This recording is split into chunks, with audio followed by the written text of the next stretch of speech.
Florida, everything, yes. Food, culture. See, it's one thing, everyone, when you ask someone about their hometown, everyone has something nice to say about their hometown. Isn't that funny? Or is it just maybe that HTC family members have actually started to, you guys are using the higher self. You're not looking at the lower self anymore. It's no longer the lower self. Vancouver, British Columbia, nature, culture, weather, yes. Chicago concerts, yes. Manila, food, oh yes. I don't know, man. Manila, I've also had some strange food in Manila, but good food, yes. Los Angeles, yes. San Francisco, California, weather, culture, Golden Gate Bridge, Olympic Club, yes.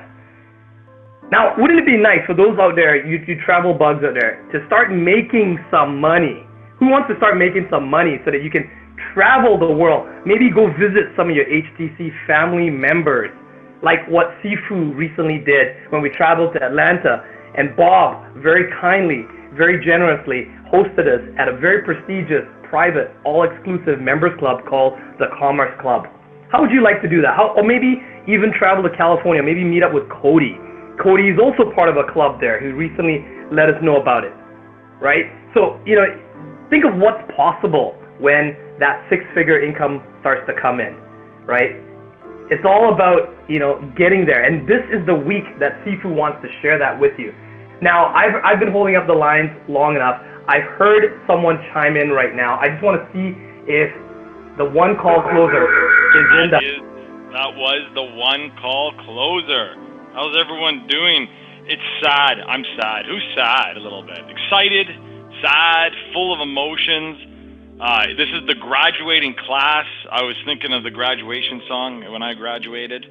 But this is also one of the most, I think, fun weeks, because this is where we kind of open up another layer of how you can continue being the high-ticket closer, like really putting the numbers together for you in the business side, and how you can take this newfound skill to the next level. So who's ready to take it to the next level? Put in the comments. Now, is Desmond, are you there? I'm here. How's it sound? You sound fantastic. Why? Why would you ask that? I sound sexy to you now. You sound beautiful. It's all good. It's all Thanks good. for kicking my ass and making me go out there and get a landline. Did you tell them about that? I did. I just told them in the last minute. Oh, they did. Yes, he got. Yeah, we didn't know if Desmond remembered how to use the rotary phone, but I think he still does. So. Dude, I'm Grandpa Desmond, man. Of course, back in my day, we used to hike uphill both ways, barefoot in snow. So of course we know how to use the rotary phone. Did I lose you there? No, I'm here. I'm listening. I'm watching. I'm reading all the comments here. Oh.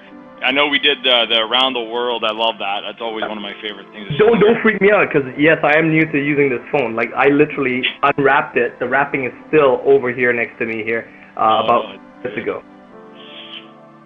So this week again, how to guarantee yourself a six-figure income.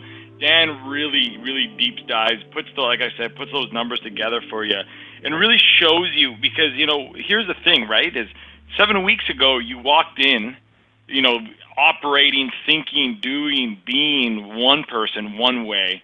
Now we're operating a whole different way, but it doesn't really end. It just begins. Really, it really begins at this point of how you continue operating, implementing, showing up like a high-ticket closer. That's going to make all the difference. And to tell you a little bit of the story of what it was with me, that helped me get that success was I literally owned it. I honestly, I didn't. There was no half-assing. I didn't sit at the edge and just think maybe I am, maybe I'm not. I really dived in. I jumped in. I listened to one recording. I had no Discord. Like, nothing like that existed for me to keep moving on. I just knew that it's like one of those things you got to become. You got to be. You think, like, when I think about Desmond always laughs because I use Michael Jordan, but do you think Michael Jordan second-guessed himself being the one of the greatest basketball players in the world? Or did he just own it and do it every single day and be it? And that's what being a high-ticket closer is really becoming it for the rest of your life. Now, Ladies and gentlemen, boys and girls, people from all over the world, put your hands together for the one and the only Dan Locke. Who here is ready for your graduation class? Give me an oh yeah in the chat box. Now let me ask you a question. How many of you have done your homework and updated your Facebook profile, your LinkedIn profile with the new graphic that we've designed for you, and also your mini creed on your phone? How many of you have done that? Put in the chat box, please.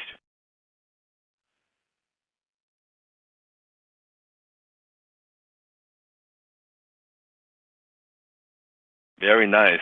Now let me ask you this: after you have updated the graphic, your profile, how does that feel?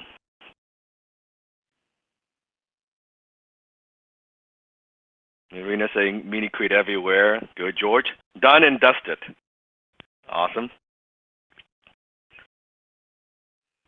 The purge was very, very powerful. Yes, getting rid of photos and all those stuff from the past. Feels amazing. Oh, actually, how many have been scratching that fucking CD like multiple times a day? How many have been doing that? Kim is saying, I noticed how classy it was. Very good. Kevin's like fucking insane. Scratch, broken. Scratching like crazy. Ben's at 10 times a day. Victoria's at 50 times a day. Every time I see the phone. Very nice. Very nice. I think Madeline said she can access the content on Thinkific. Shin, make sure you're going to support and help her out. Very, very good. Very, very good. Now, today is going to be a very, very powerful class for you, and it's our graduation class. And as you know, every week it gets better, and this is all leading up to this. So tonight, I suspect we always want to try to keep it within 2.5 hours. I don't think we've ever accomplished that successfully.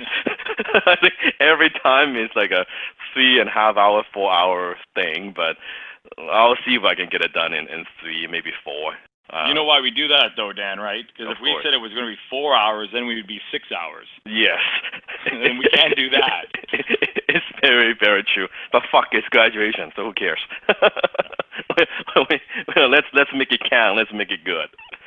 So before we get going, I have taken some Facebook posts from you, and I've shared them here. And Desmond.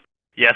Desmond's got. You can hear Desmond's sound. He's got a landline. He's not breaking up. He sounds very, very sexy. Hey, put it to you this way, okay, guys? If I had a bad reception, I was able to fucking close. Guess what I'm gonna fucking do now with a landline? Landline. Yes, right. Good old telephone. Right. That's right. All right, Dan. I'm gonna go ahead and read this one. Yes. This is from Kevin. Kevin, right? So I don't want to mispronounce your last name, but I believe it's Hegarty. So Hegarty. Kevin Hegarty. Mm-hmm. Received a phone call this afternoon from a gentleman at Holloman, Lauderdale Imports. They specialize in Rolls-Royce, Bentley, Aston Martin sales and leasing. Apparently, they read my email, got into the sales funnel, and they want me to send a resume to HR as they seem highly interested in knowing more. Looks like I'll have to do more than one video to make this week. One to Seafood and one to Holloman. Abundance mindset in action all day, every day. I have never felt more confident, focused, and grateful, and I don't intend to ever go back to scarcity bullshit I used to fill my head with. No excuses, no opinions, no victims, feeling fucking awesome and excited for all future possibilities. All right, give me a go Kevin in the chat box. I know Kevin is here with us. I can see his name. Quick shout out to him. Beautiful. Here's one from John. John, yes. So I actually can't believe the incredible transformation that I've gone through the last 4 weeks. Bravo to Dan, Kayvon, and Desmond. I went from a person that was genuinely scared of sales to a person that actually likes selling over the phone. I was really nervous before my first role play, but I jumped in and did my best. It was halfway decent. Each successful role play built up my confidence more and more. I enjoyed the constructive criticism from other HTC members. You guys are the best. That is where a lot of learning takes place. When you hear other calls and other critiques you, on Friday night, I was on the phone from 11:30 p.m. to 2:45 a.m. It gets addictive. I'm breathing with confidence now. Thank you all, John. Well, give me a go, John, in the chat box. Great job. And I'm sure this is not just from John or from Kevin. I'm sure many people within the program, within the 7 weeks, that you've gone through your own transformation, your own journey, your own breakthrough, right? So what happens is this: as we graduate from this class, it's very easy to slip back into the old way. What Kevin was referring to as that the scarcity mindset, or your lower self, right? Whenever that happens, repeat after me: action drives out thought. Action drives out thoughts. If you watch my How to Stop Procrastinating video, I talk about this. Action drives out thoughts. Sometimes we need to think about different things, but sometimes the overthinking, overanalyzing, it stops us, it prevents us from taking action. So after you graduate from tonight, one of the promises that you have to make to me, make to HTC family, is to yourself, is this: you want to do something fucking every day that moves you closer, to your goals. Do something every day. I don't care how small it is. It could be the role play with each other. I don't care if it's only 30 minutes. It doesn't matter, because you don't want the momentum to stop. Every single day you do something small. It could be just email one more influencer. It could be go to that one more event to network and find an influencer that you can close for. Maybe it's watch one more of my videos. We watch one of the replay. Or even you could close something that has nothing to do with money in your life. How many of you have been using your closing skill on your parents, on your kids, on your friends? Sifu, I'm not sure if everyone picked up on that, but you kind of almost pronounced, the headline here: do something every fucking day that moves you closer. Closer. I know some people might pick up on that. So that's right. Something every day that moves you closer to your goal. This is a very profound post. Desmond, I'll let you read that. Okay. So it's from Gildas, and it says, this will be a long post, and I thank everyone who reads it. I'm 24 now, and I've never shared my story with anyone. I had some good best friends, girlfriends, but I never shared my pain with anyone because I didn't want anyone to show some pity. But going through Sifu's teachings, I've learned that it's okay to be vulnerable. For some of the people I've role-played with, being the prospect at the end, I would say, could you find my pain? Could you find any pain? There is just no pain in me. And we would start laughing, but the truth is I've been hiding my pain all these years. So here's my story. Pause this for a second. How many of you found that sometimes when you're role-playing and you felt that you go through the same thing? Oh, there's no pain. There's no pain. But the truth is there's some pain hidden inside of you, and you use laughter to kind of break the ice, to break the silence, because you don't want to go there. Keep going. So at 11 years old, my parents kind of divorced. Traditional marriage, so they put me in a priest home, and my high school was Catholic as well. For people who know about Africa, when you said priest in Africa, it was more like military than anything. They're very strict. I will never forget my first day there. I got beaten because it was time to pray and I didn't wake up. My experience was really good because I made some true friends, but apparently not true enough to deserve to know more about me. At night, I would cry in my bed alone, thinking about my family, but during the day, I was always one of the best students at school because I had no other choice. I was so disciplined because From their background, my dad spent 25 years in the military, and my mom was a merchant. I've never understood why parents would divorce if they love their children. Speaking only French, I've immigrated to Canada at 17 for my civil engineering studies. Getting in my 20s, I started reading and learning more. At that point, I knew who I did not want to be and who I wanted to become, not part of the crowd. So I started losing friends and was very lonely. You don't get it, very, very lonely. I've realized it when some days I get back in my apartment and having a bad day, I want to tell someone about it, but then there was no one.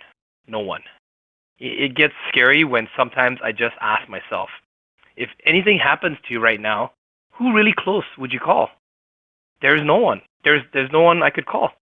Sometimes I ask myself, even if I reach my goals, would it make any sense to have any of it? If I could not unite my family to celebrate with? I've decided to share this now because I feel home. If you are here, it means you're not dumb. The people who have doubted you all this time are wrong.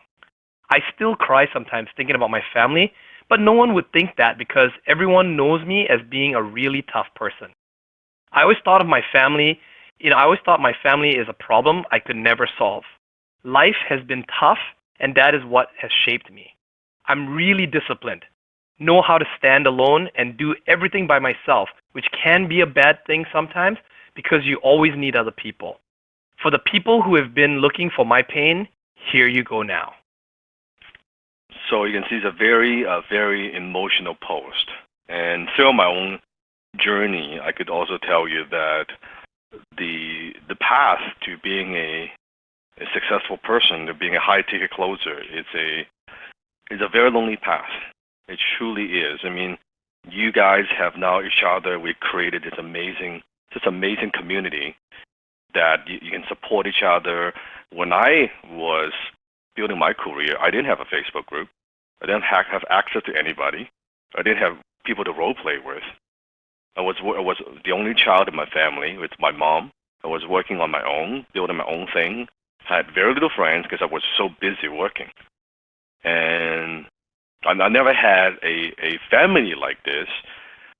And it was very difficult. It was lonely. And one thing I've learned is on this journey that sometimes you need to learn to be alone without being lonely. Learn to be alone without being lonely. And it is not easy because when things get tough, when sometimes I want to bounce ideas off somebody, I had no one. I had to figure a lot of these things on my own. So I would just think of yourself. You're very, very fortunate to be able to now have this amazing family to support you. That when you post something, when you connect, when you go on role play, that it's something very, very special. So what I want to say is you're home. You are home. You have found your family.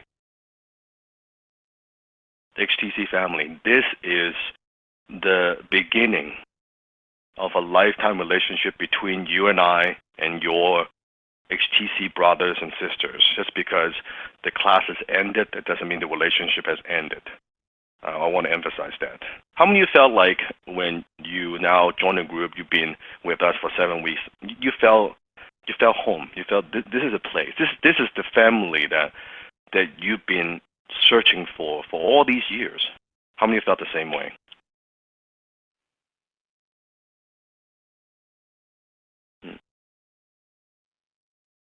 And here's a post from Victoria. All right, so I'm going to go ahead and read this out. Victoria, actually, I know her quite a lot. She's actually very active in the group. And so thank you, Andy C., for retouching my photo and delighting me with this surprise. This family is truly caring, inspiring, and willing to help each other. I've never been part of something so amazing and supportive. The gifts keep on giving, starting from all the beautiful gifts that Seafood Dan provided us during the Week 6 class. The kindness and giving nature of Dan has transferred onto others and has become a way of being. It was great to connect to Andy today and reach out to the fellow HTC members from the other side of the world. the beauty of HTC and technology coming together. Loving this journey again. Thank you, Andy. Looking forward to meeting you and the other HTC family members in the very near future. And before you started HTC, you might have certain ideas, you might have certain perceptions about what the program is about. Now you've gone through it, you now realize, you might think that before you join the program, thinking I'm going to teach you high-ticket closing. And have I taught you high-ticket closing? But now you also realize that's not quite just what that is. You now know that that's not quite actually what I do and teach. I'm teaching you the Tao of high-ticket closing. That high-ticket closing is a way of thinking. High-ticket closing is a way of being, and high-ticket closing is a way of life. That through this journey, what I've actually done is to show you a path through high-ticket closing that you have learned about yourself. How many of you in the last 7 weeks have learned more about yourself, maybe even compared to years and decades from the past? So it's not just some line. It's not just asking some questions. It's a journey. It's a journey, and I just happen to use high-ticket closing as a way to show you the path for you to be more self-aware of yourself, of who you are, what's holding you back, your lower self. And that is something very difficult to communicate to someone outside of HTC. Quite frankly, if someone was to ask you, so what is it like to learn from Dan through in 7 weeks in this HTC program, what are you going to tell them? How are you going to describe the experience, right? Put in the chat box. So you learn how to sell, you learn how to close. It's hard. It is pretty hard to explain unless you've gone through it. That's what I always tell people. Like, unless you've gone through it, it's very, very difficult to explain. Yeah, it is. It's too deep to explain, right, what it is. And everybody got different thing out of it. That's the amazing part. Everybody, every single person, you got different thing out of it. Some of you gain more confidence. Now you're making more money, you're closing more sales. Some of you are already closing sales before the class ended. Some of you have learned about some deep, deep wounds or hidden pain about yourself. Some of you learn about the negative programming that you have, maybe negative association with money, right? Or even fear of success and fear of failure. So many different things, right? And whenever I read your post, this is a great post. I love this one, Dan. Yeah. I want to read this one. This one really touched me. Mm. Hi, my son keeps making me amazed by the motivation and senses about the right things. He came to me this morning with a cell phone he made on cardboard, and he had written his own mini creed in the back of it. I never talked about my mini creed on my cell with him, and I'm assuming he just read it when borrowing my phone to play. He touched my heart again this morning, and thanks to Seafood Dan, that not only are you changing me and my wife's life, you're influencing my son in some indirect way, and for that I feel blessed. Now, if you look into the picture, it says, "I am strong, I dream big, I have power." This, to me, when I saw this, I wish I had something like this when I was younger. I never wrote. I don't think I've ever wrote, "I am strong, I dream big, I have power," until I met Sifu, which was not many years ago.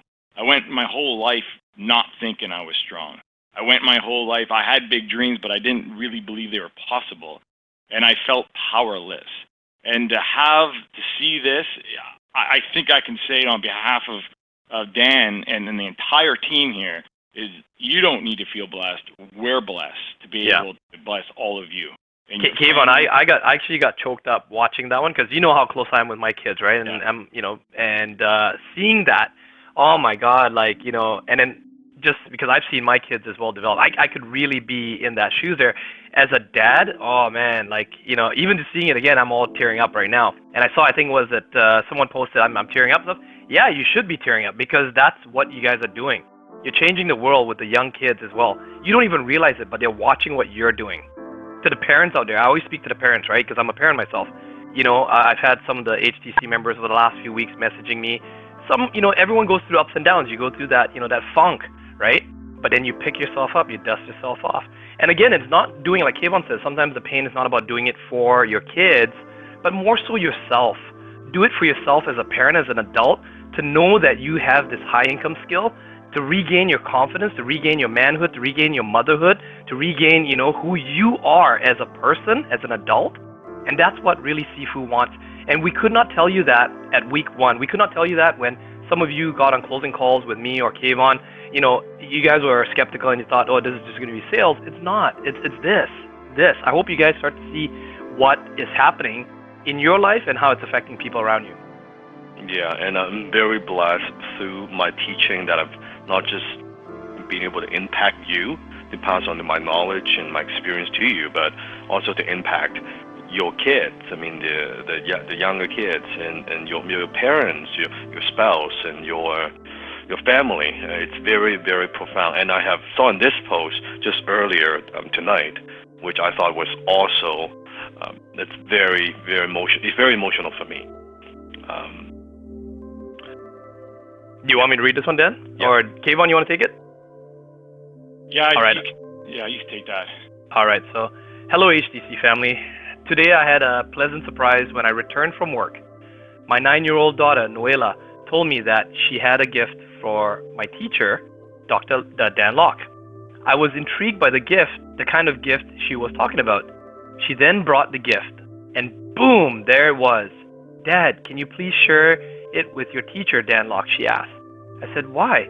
I inquired. He's a good man. I love him because he's teaching you, she exclaimed. Shit, I'm gonna choke up on this one. I paused for a while and was filled with a sense of wonder. Wow, I sighed. It then occurred to me that Dan Locke, through his videos, was not only impacting me, but also my kids too. HTC family, please join me in presenting her gift to our Sifu, Dan Locke. Dan Locke is a friend, a mentor, and a guide. Dan Locke is humble, kind, and outstanding. He is a high-ticket closer, happy, jolly man.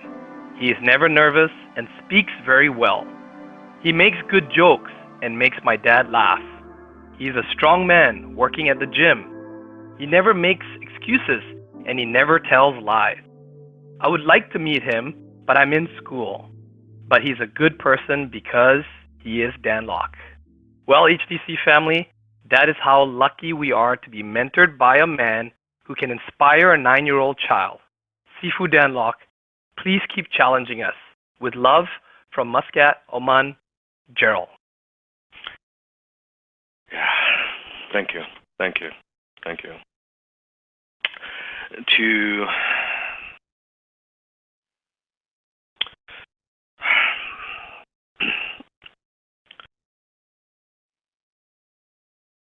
To be able to do what I do, to be able to, because you have to understand that where I came from, going back to talking about lonely, when I was that young guy in the one-bedroom apartment with my mom, sleeping in the living room, trying to make ends meet, trying to make it, trying to survive, to fast forward to getting a message like this. Is that how, my work has impacted you and your kids? It means a lot, and whenever I see the message like this, it reminds me that I have the gift of a teacher, the gift the teacher's heart, and that's why I love teaching, and that's why I block out a certain amount of my time to teach you to do training versus just focus on all businesses, because I I cannot get this. I cannot get this from just work or just from business, right? That this is incredibly emotionally rewarding for me. So thank you. I think through this process you discover your own inner demons, your limiting beliefs, your negative flaws, and how to overcome them. And you transform who you are from a core level, not a surface level. And here's the thing, you simply cannot and will not look at your life the same way and go back to being normal or average.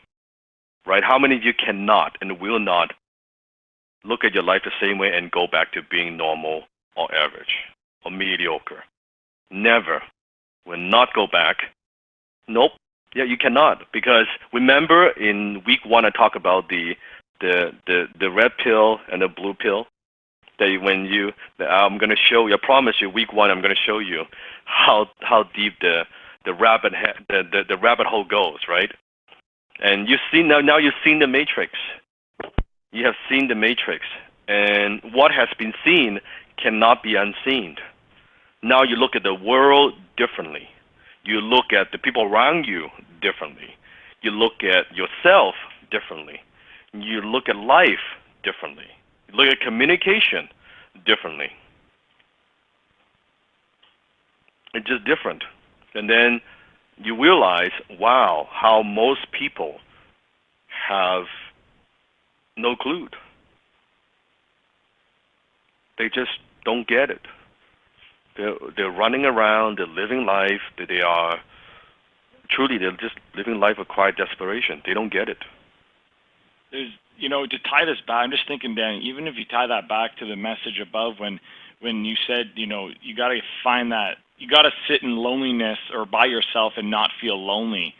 It's being able to see the matrix and knowing what you're capable of, and being able to sit in silence and by yourself and knowing that you'd rather be there than with anyone in your past, because that's not going to fulfill you anymore.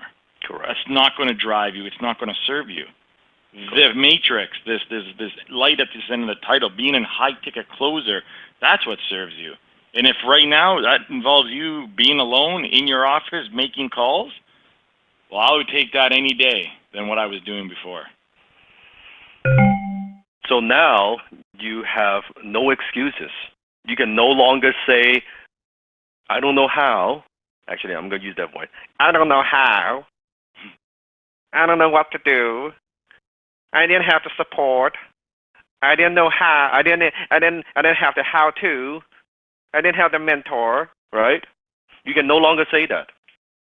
You can no longer say that. You have no excuses. You know how. You know what to do. You have the support.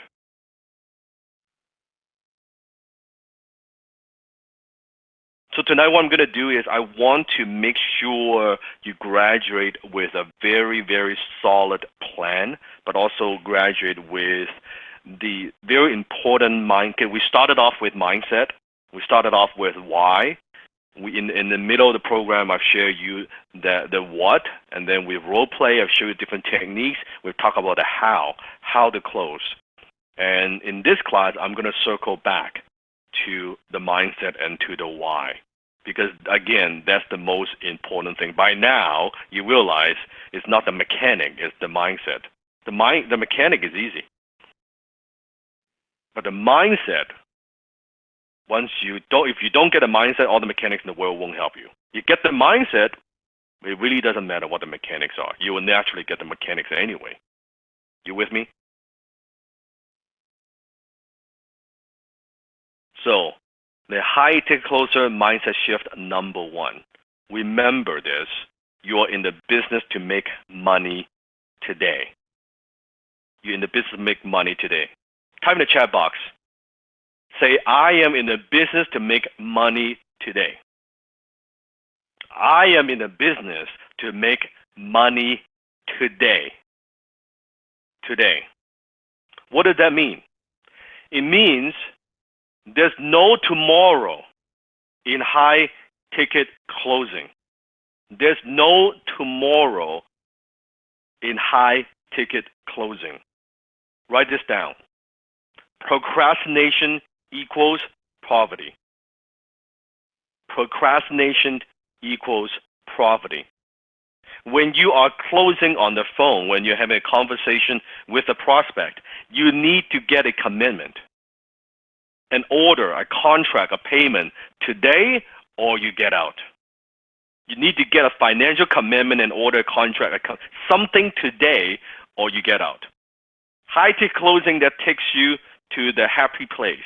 It's called the fucking bank. Don't buy into the bullshit. That's why I always believe that patience is not a virtue for high ticket closer. Patience.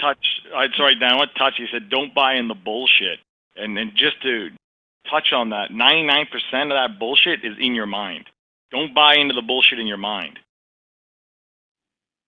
That's why patience is not a virtue. Patience is a character flaw for high ticket closer. I'll say that again. Patience is not a virtue. Patience is a character flaw for high ticket closer. You think, oh yeah, I'll be patient, I'll wait. Maybe they'll get back to me. Maybe they say they'll call me back. I hope they do. Oh yeah, I don't want to push them too hard. I don't want to get a commitment. It's all bullshit. It's all bullshit. Don't let your prospects get away with excuses. Don't let your prospects rob themselves of a better future and bigger possibility. Remember that. You do not let them get away with their inner demons, their bullshit, their negative association, their lower self. You don't buy into that. You don't buy into that. And I need to think about it. I need to talk to my spouse. Do you have any referrals? Oh, maybe call me next month. Or send me more information in email. Fuck that. We do not accept that as a high-ticket closer. We're here to close the sale today, not tomorrow, because tomorrow never comes.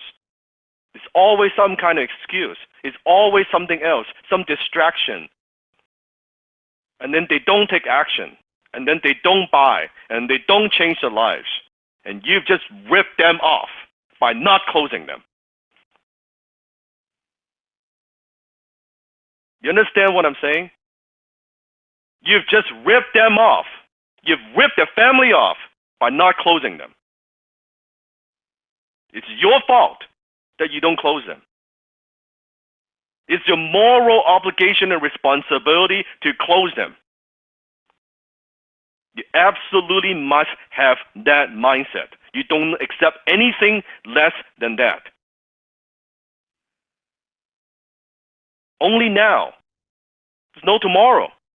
There's no tomorrow. You know that. They know that.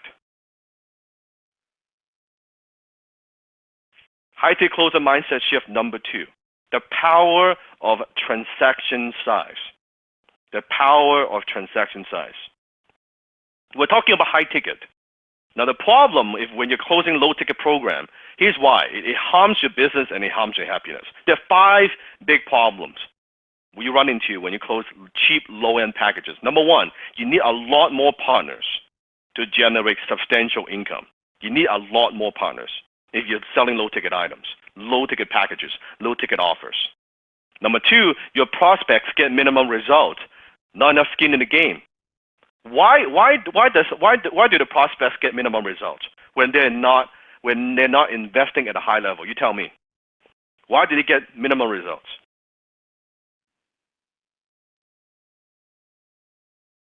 They're not committed, yes. They don't care. Yeah. James had little interest.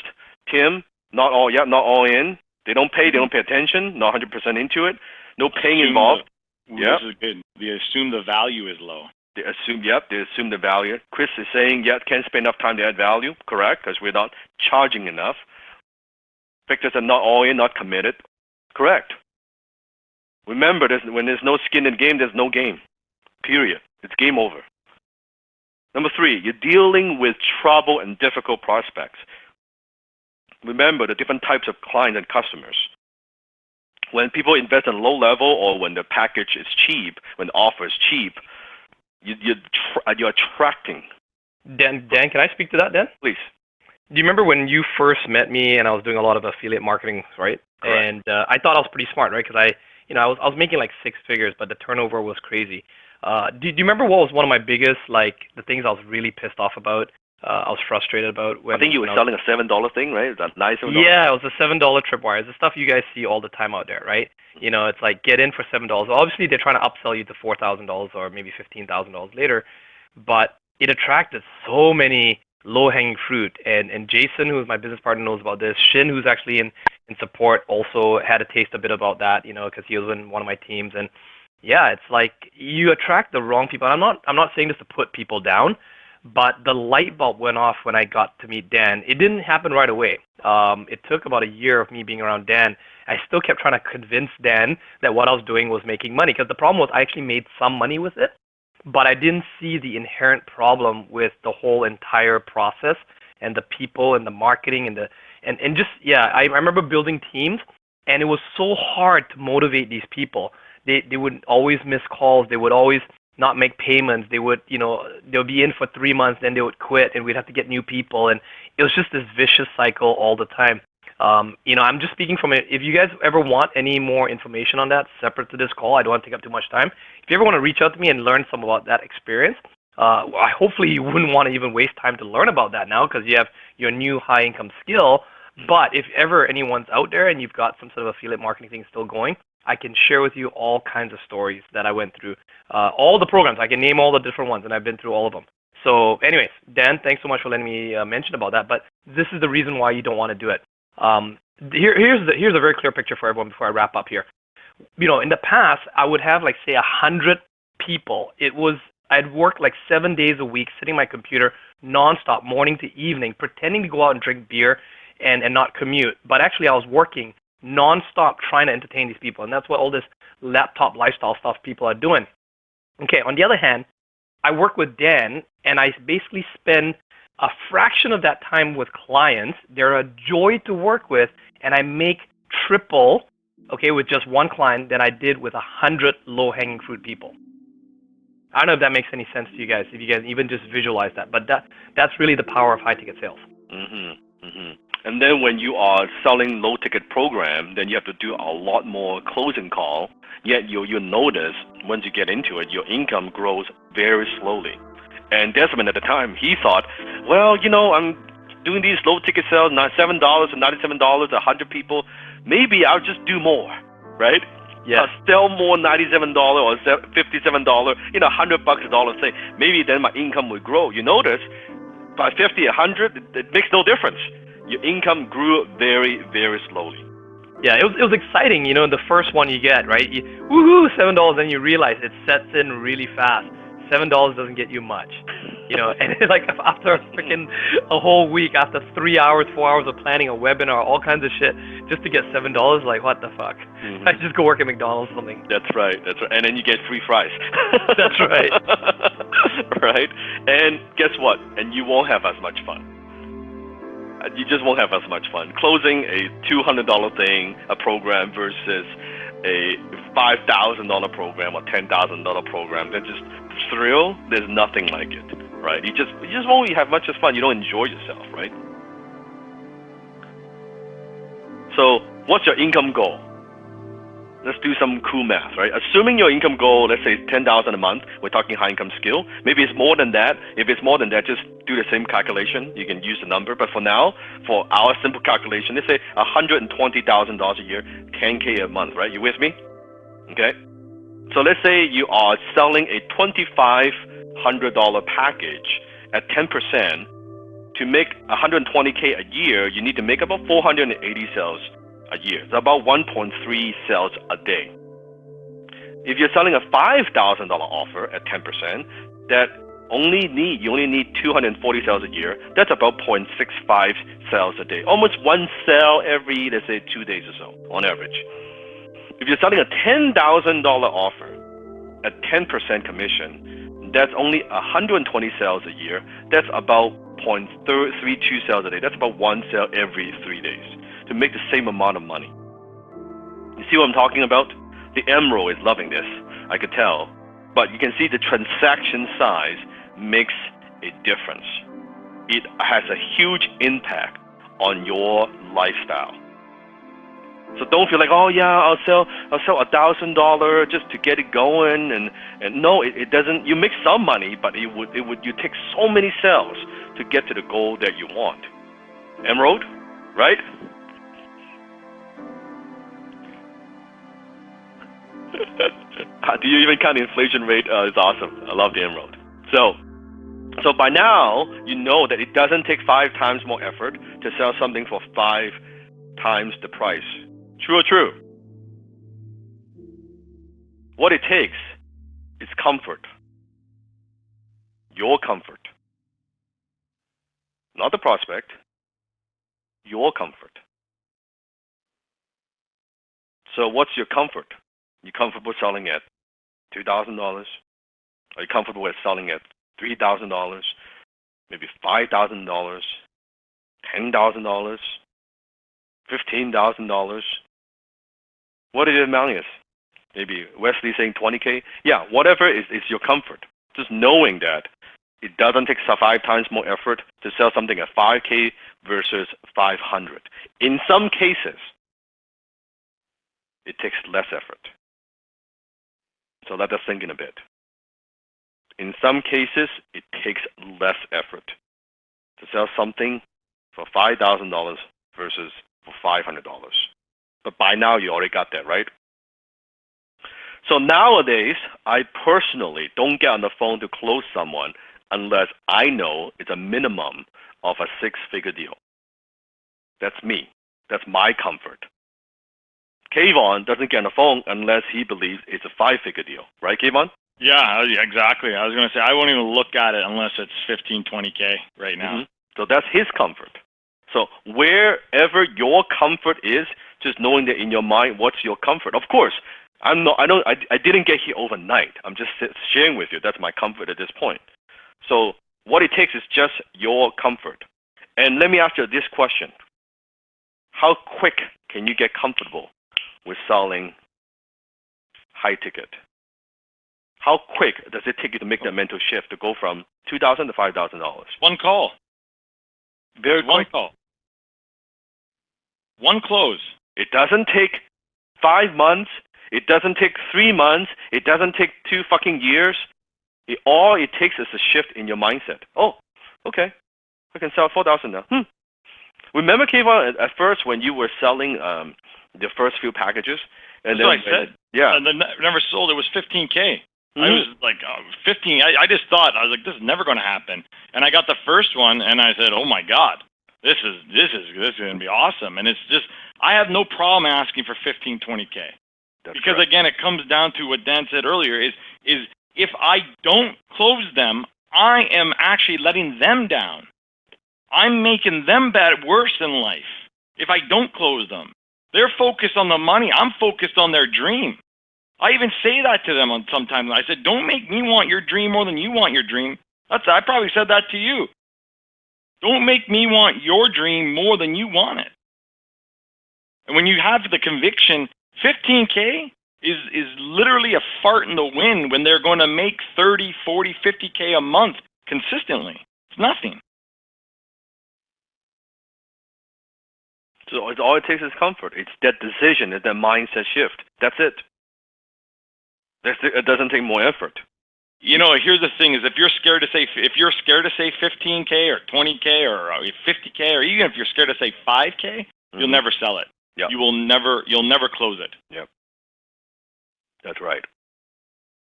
So you got that? What does it take? What does it take to sell something at 2x, 5x, and 10x? What does it take? Comfort. Who's comfort? That's right. Your comfort. Your comfort. Keep that in mind. High ticket closer mindset shift number 3. It's not what you learn, is who you learn from. How many of you realize now, isn't that true or what? It's not what you learn, it is who you learn from. As you know, I have two mentors in my life. My first mentor, his name is Alan Jacks. He's the one that taught me marketing. He's the one that taught me copywriting, taught me how to be a writer. My second mentor, who I've been with for almost now 8-9 years, the $50 billion man, Dan Pena.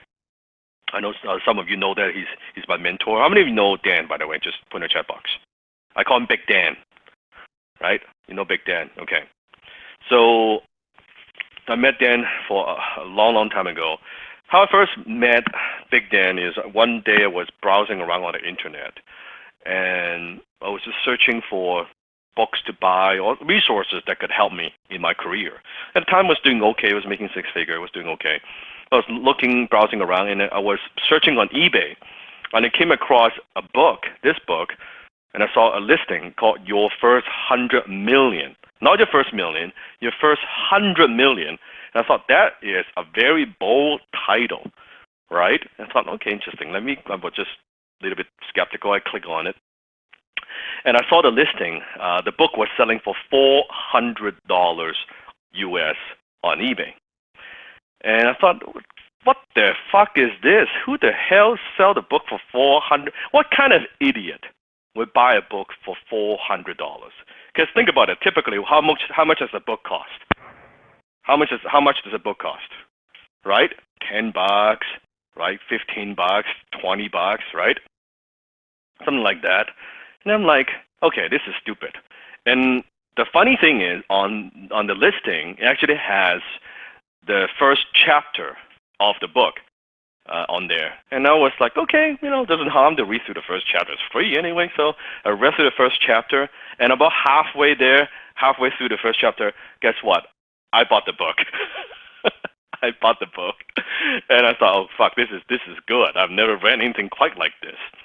And I got the book, and I read through the book, and that book, like there are a few books that changed my life. That book was, I would say, definitely one of the top one or two. So after I read the book, the $400 book, and I thought to myself, I found my mentor. Because I was searching at the time my second mentor, because I was learning from Alan, but Alan at the time got, because of health issue, he was diagnosed with Parkinson's disease. So he was not well. And through my career, I'm like, and also my success is, I was becoming more successful. I was looking for my next mentor.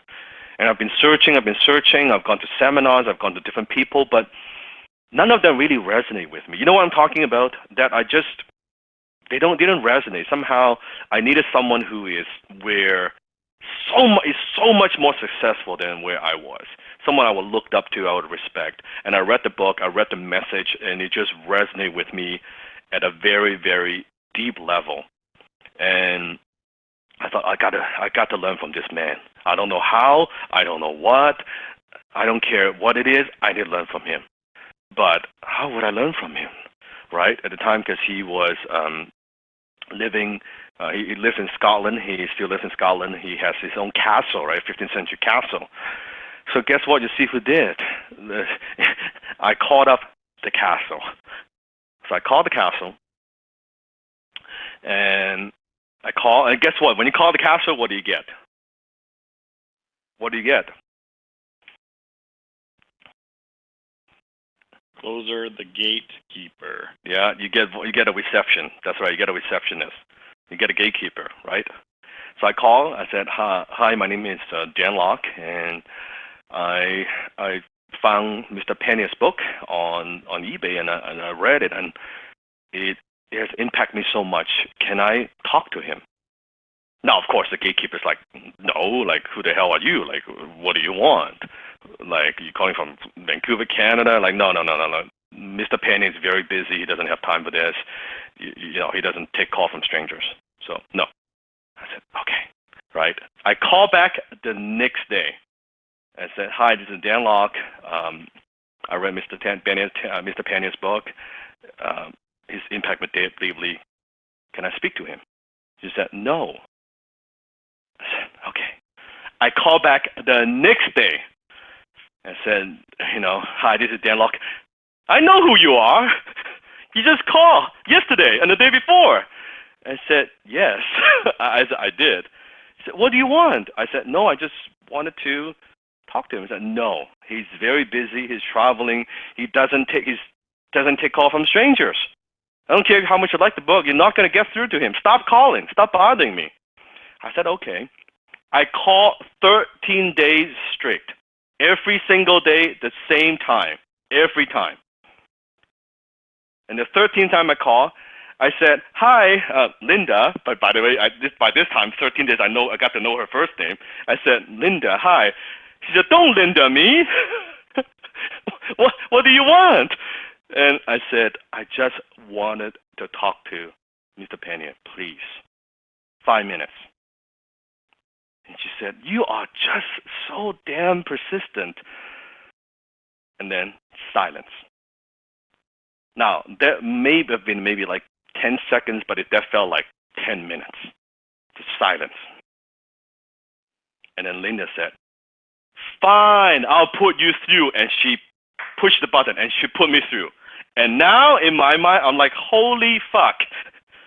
Because I didn't expect to go through. I thought I would just call back tomorrow. So I was like, shit, I'm not ready for this. I didn't know what to say.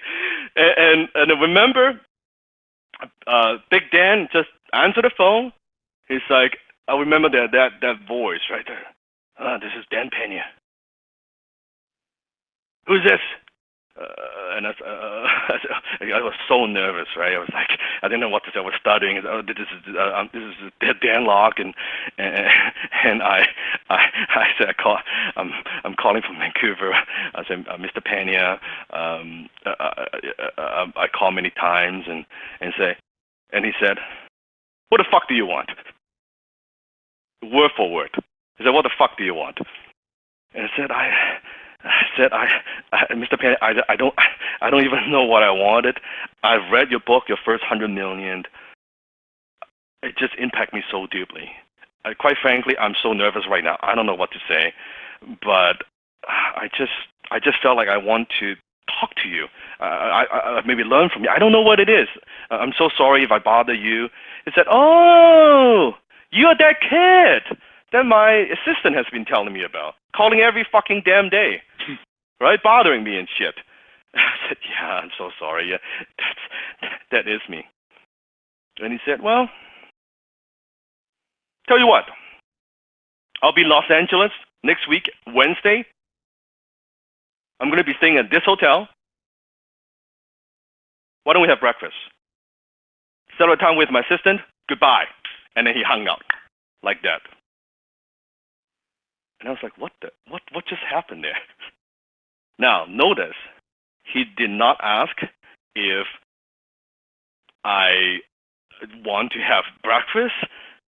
He didn't ask anything. He just made me an offer. And for about 2 seconds, I thought my lower self kicked in, right? Guess what my lower self said in my mind? My lower self kicked in. That, oh my God, fly to Los Angeles. It's so far away. It's so far away. I don't know. It costs us too much. What am I going to get? Oh shit, what did I do? Right? Like all this stuff in my mind going through about a few seconds. But then I don't listen to my lower self now, do I? I listen to my high ticket closer self. And I said, I'm going to LA. So I booked the flight. I booked the hotel. I flew there. I dressed in my business suit. I remember waiting in the lobby. He slowly walked down the elevator. Seeing him in person, I was nervous. I was just like a kid, right? I was so nervous. I mean, in my red tie, in my oversized suit. And I met him. And we had breakfast. And we had breakfast for about 2 hours, I think 2.5 hours. And he was asking me all kinds of questions. And I was telling him about what I was working on and my goal, my dream, just my ambition, where I wanted to go. And he really took the time to have that breakfast with me, right? And he took an interest in what I was saying. And at the end of that breakfast, of course, by the way, when you have lunch and breakfast with successful people, you fucking pick up the tab, okay? It's like a big common sense. You pick up the fucking tab. Anyway, so I picked up the tab, and at the end I said, Mr. Pena, thank you for your time. I'm wondering, can you be my mentor? I asked him the question. He looked at me, he said, wait about a few seconds. He said, no fucking way. And I said, okay, I didn't quite expect that response, but in my mind, I was like, that's not very nice. That's kind of rude.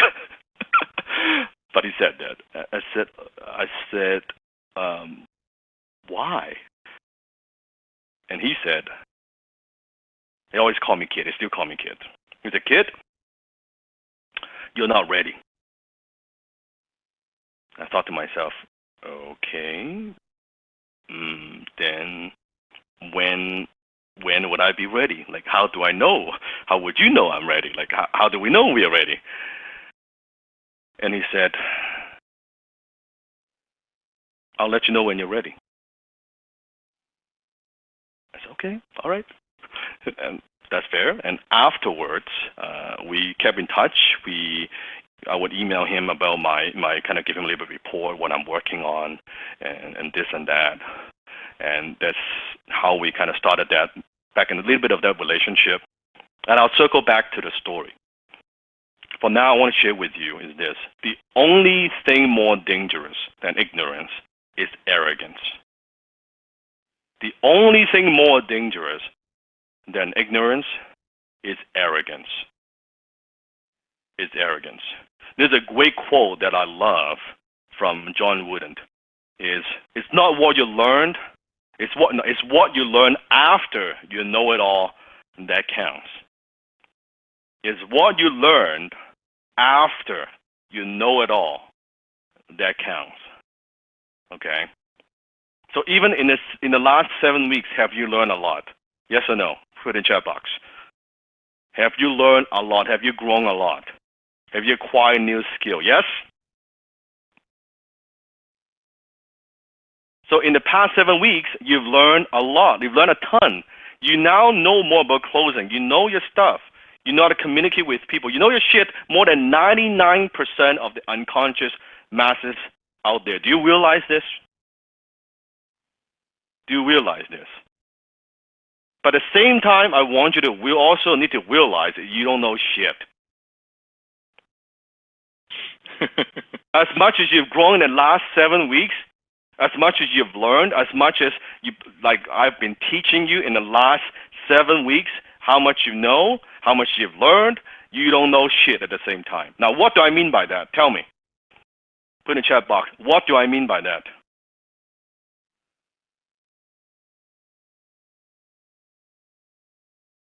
This tip of the iceberg. Just the beginning. You never stop learning. A lot to learn still. Empty my cup. It is a tip of the iceberg. As much as I've taught you in the last 7 weeks about closing, about different things, about life, about human psychology, about high-ticket sales, about all these things, as profound, as amazing that is, as transformational as that is, that maybe is 1% of what I know. Maybe. Kayvon, Desmond, both have been with me for a long time. And they've been learning from me a long time. And I'm not talking about on a weekly basis. We communicate almost on a daily basis. They've been learning from me from a long time, right? And I will let them tell you how much they know, right? You see that little tip at the top of that iceberg? Right at the tip. I might know a little bit of that, one little tip. And that's just the truth.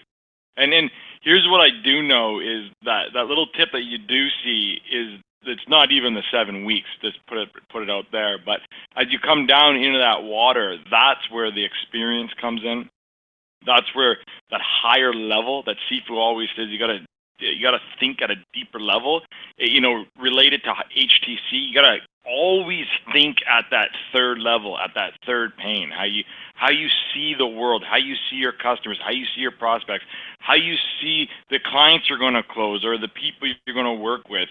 I know I'm just touching the surface every day when I work with Sifu, and to me it's so powerful because it's daily and weekly, and the way he tells you to watch the YouTube videos. He tells me if I ask him a question that I can see that I can get out of the YouTube video, he's gonna cut my head off. He literally will cut my head off because that's why he has it out there for us. So it's really powerful. Desmond? Yeah. Well, if Kayvon's that one tip, I'm the other tip, and I think you've been with me now almost 3 years.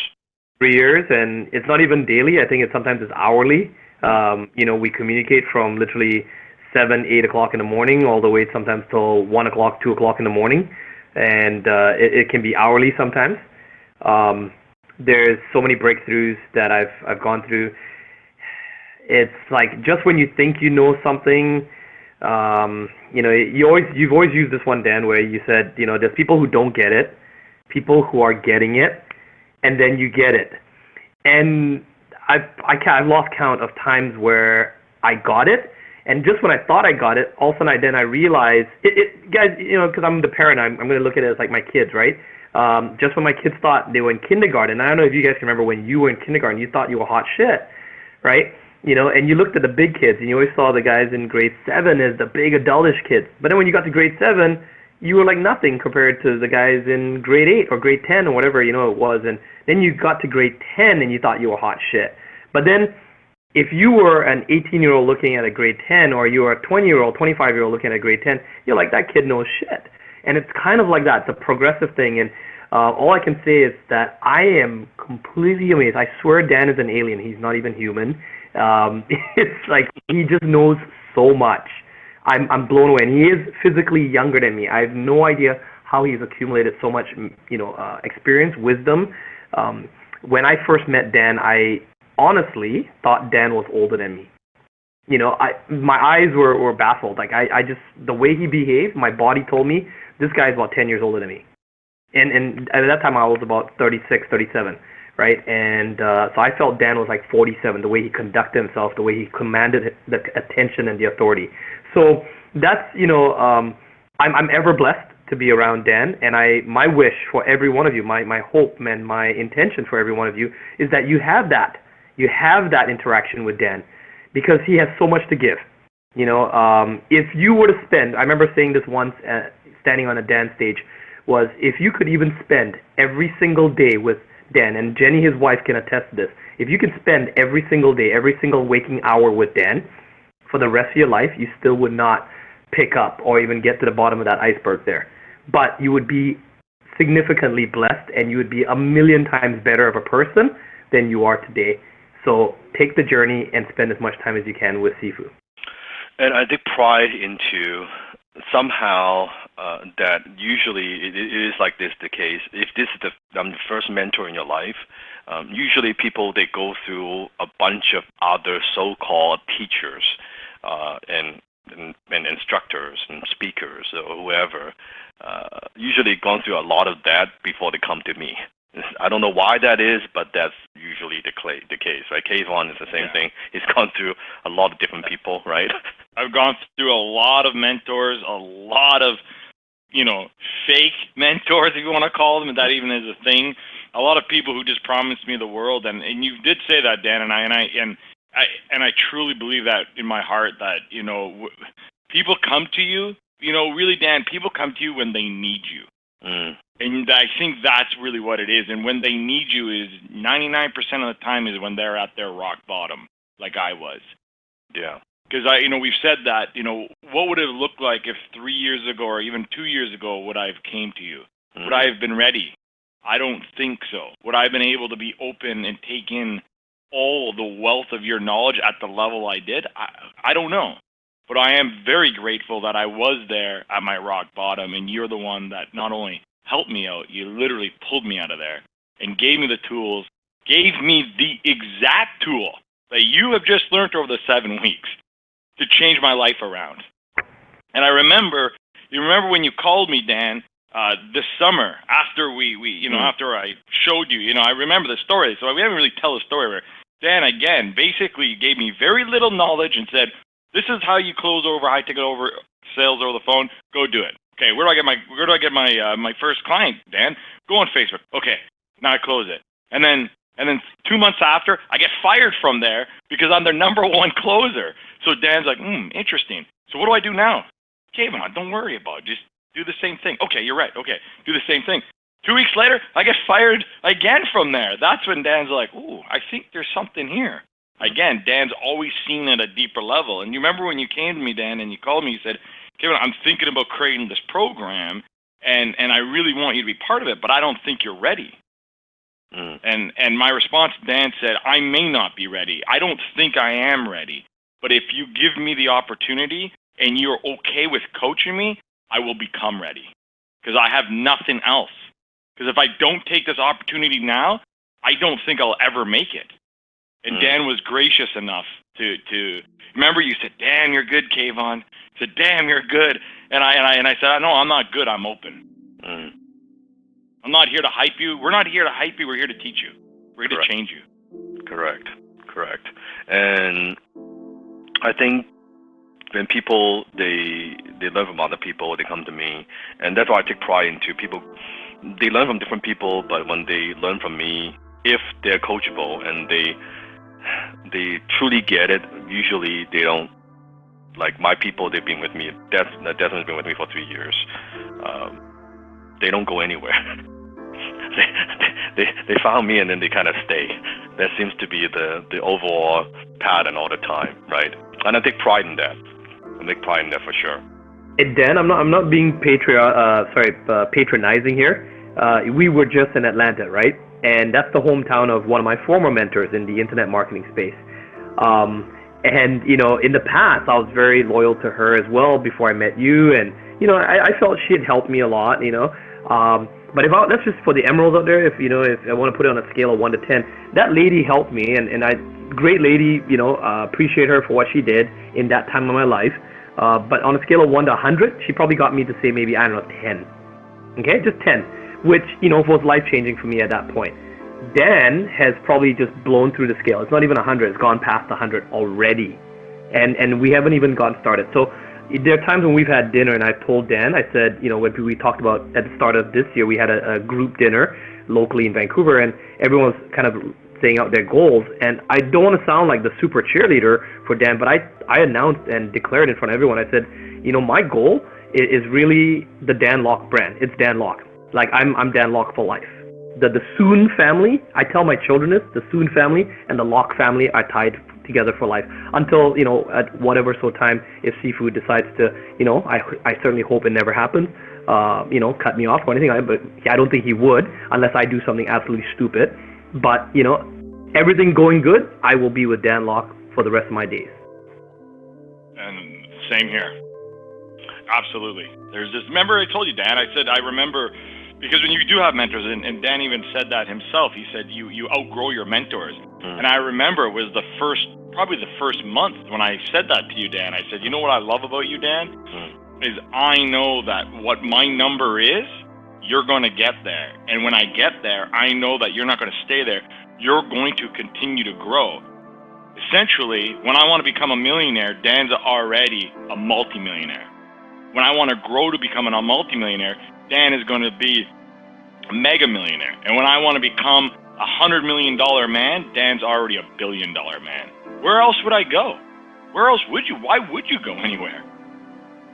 And that's when I found, same thing when I found Big Dan. That's the feeling I got. That is, maybe it's me, maybe it's somebody else. But when I found the mentor, I felt, okay, this is a man. This is someone that I could learn from for 10 years, for a long time. Then I'm just so glad I found someone. I didn't have to keep searching. That I found the one. So anyway, goes back to the story. So I kept in touch with Big Dan, right? I give him report, I'd let him know what's going on. And sometimes he would reply, sometimes he doesn't, right? And sometimes he would reply in his classic, like all capital red letter, very, very short, maybe one-liner.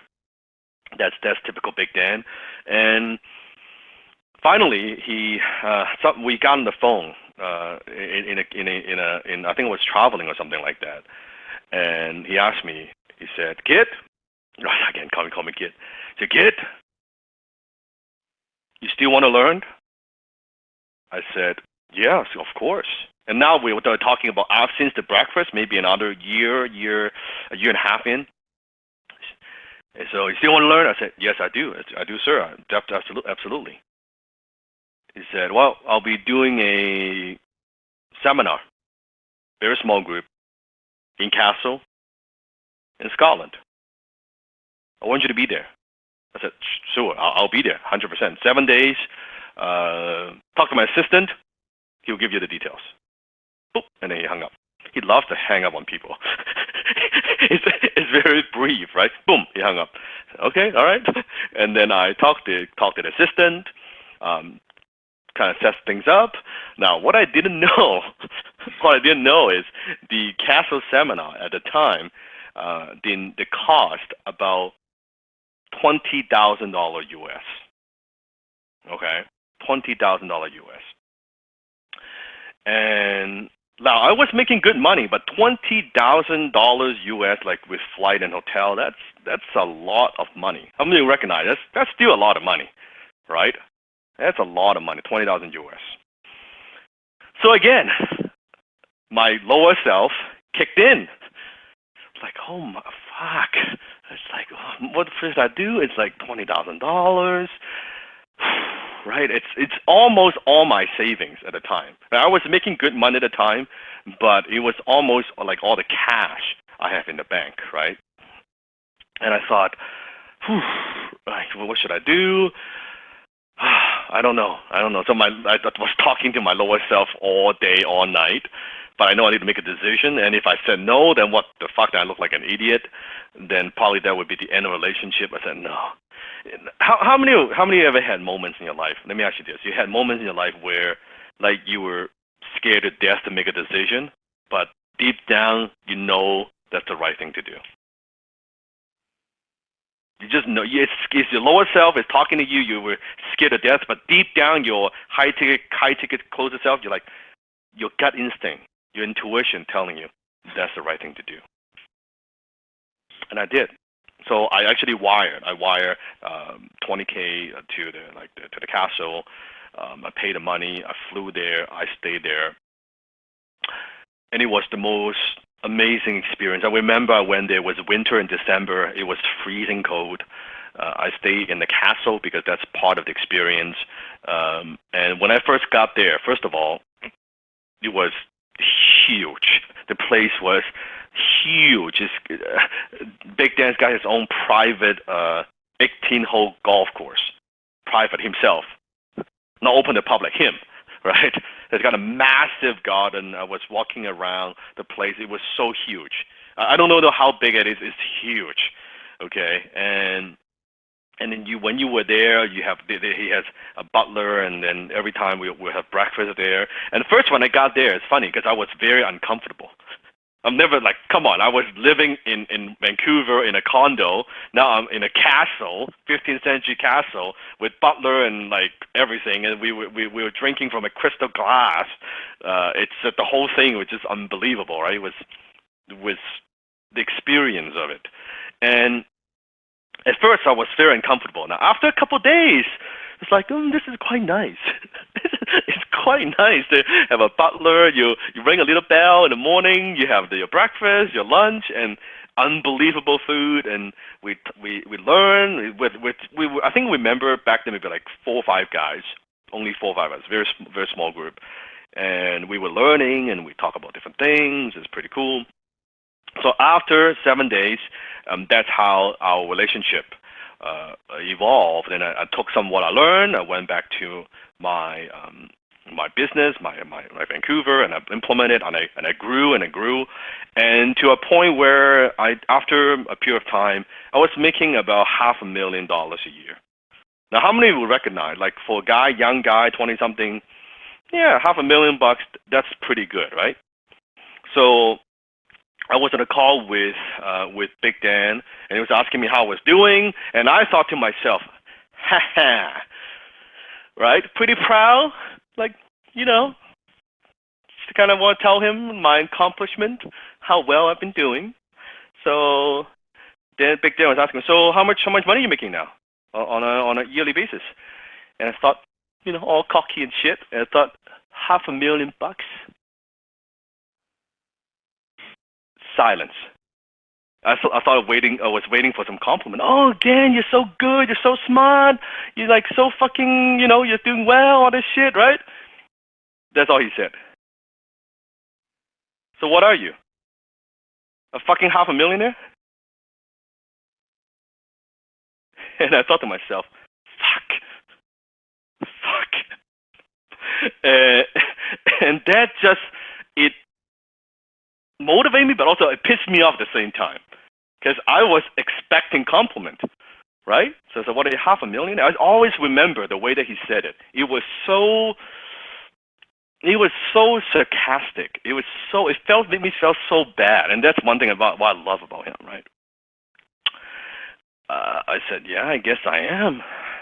And he said, that's fucking pathetic. That's all he said. And then he hung up on me again. Right? I'm like, fuck. It made me feel so bad. And I'm like, no, fuck it. I am a $500,000. What the fuck is this? I got to do better. And again, I work hard, I think hard, I implement it. Exactly 1 year later, I double what I earned, and that's when I first arrived to the millionaire status. Within a year. Millionaire status. And then guess what? I go back to him, I said, Dan, I can now tell you I'm a millionaire. And he said to me, I will always remember, he's on the phone, he said,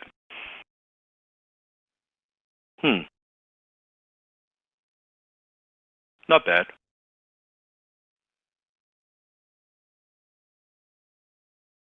Not bad. That was it. Not bad. And then he hung up. No, it didn't hang up this time. It's just not bad. And then this time I was smart enough. So what can I do? How can I go to the next level? And afterwards, he actually gave me some guidance on how to take it to the next level, and I did. And so, because don't hug on me, please. Let me ask you some questions, damn it, right? But that, again, the way that he sounds, and that's, I believe, what makes him a good mentor. I believe a true mentor is a man or woman who will make you do what you don't want to do so you can be who you want to be. A true mentor is someone who will make you do what you don't want to do so you can be who you want to be. And I think that's why I value their relationship, because every time I connect with him, he always kicks my ass. Doesn't matter how much I've accomplished, doesn't matter how well I think I'm doing. Whenever I have a comparison, whenever he would just make me feel like, you know what? But it's always tough love from him, but I know it's actually tough love. He cares a lot about what I do. And that's why you can see if you've seen Big Dan's video, you can see on the Wall of Fame, I'm the only guy on the Wall of Fame in the castle. You can see my photo. You can see two of my photos, and you'll see in the video on the right side is a Chinese drawing, which I sent to him as a birthday gift in Chinese. 腾飞, it means quantum leap. That's his methodology, right? I'm the only, you can see the entire wall, my stuff occupies the most amount of space. I think that says a lot about our relationship. And every time I talk to him, he would always motivate me, challenge me. He believes I could do so much more. He believes I got so much more potential, that I'm not just, I'm like, I made it at a young age. I could just relax and I could. No, like from his point of view, it's like you can do so much more. You got so much more potential within you, and I believe that, and that's why I always believe do not underestimate the power of someone believing in you. Truly, do not estimate that, because I know, because I didn't believe. I thought $500,000 is pretty good, but he thought, no, you can do better. All right, I do a little bit better. No, you can do better than that. Okay, I'll do a little bit better. Well, you can still do better than that. Okay, all right, I'll do a little bit better. When he believes in me and I believe I guess I could and I think I should and I did. And I did.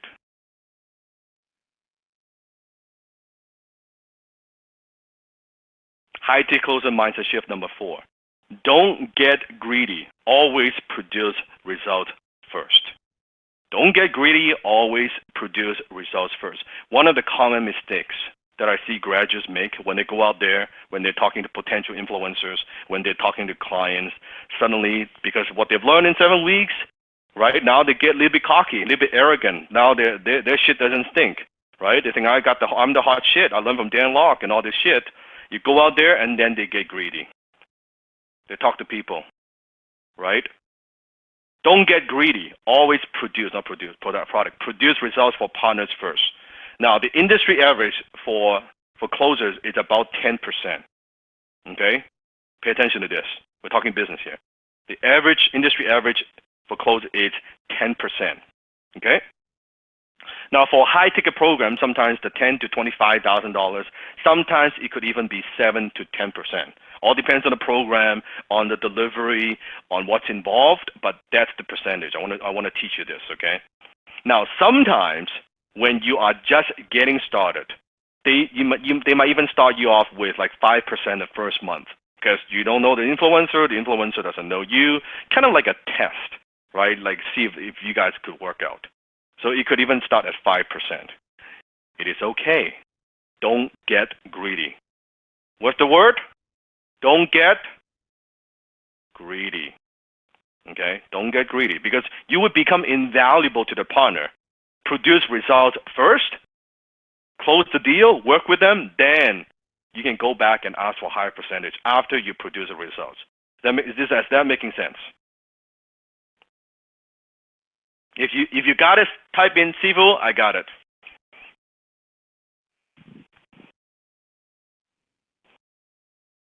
So don't get greedy, okay? Don't get greedy.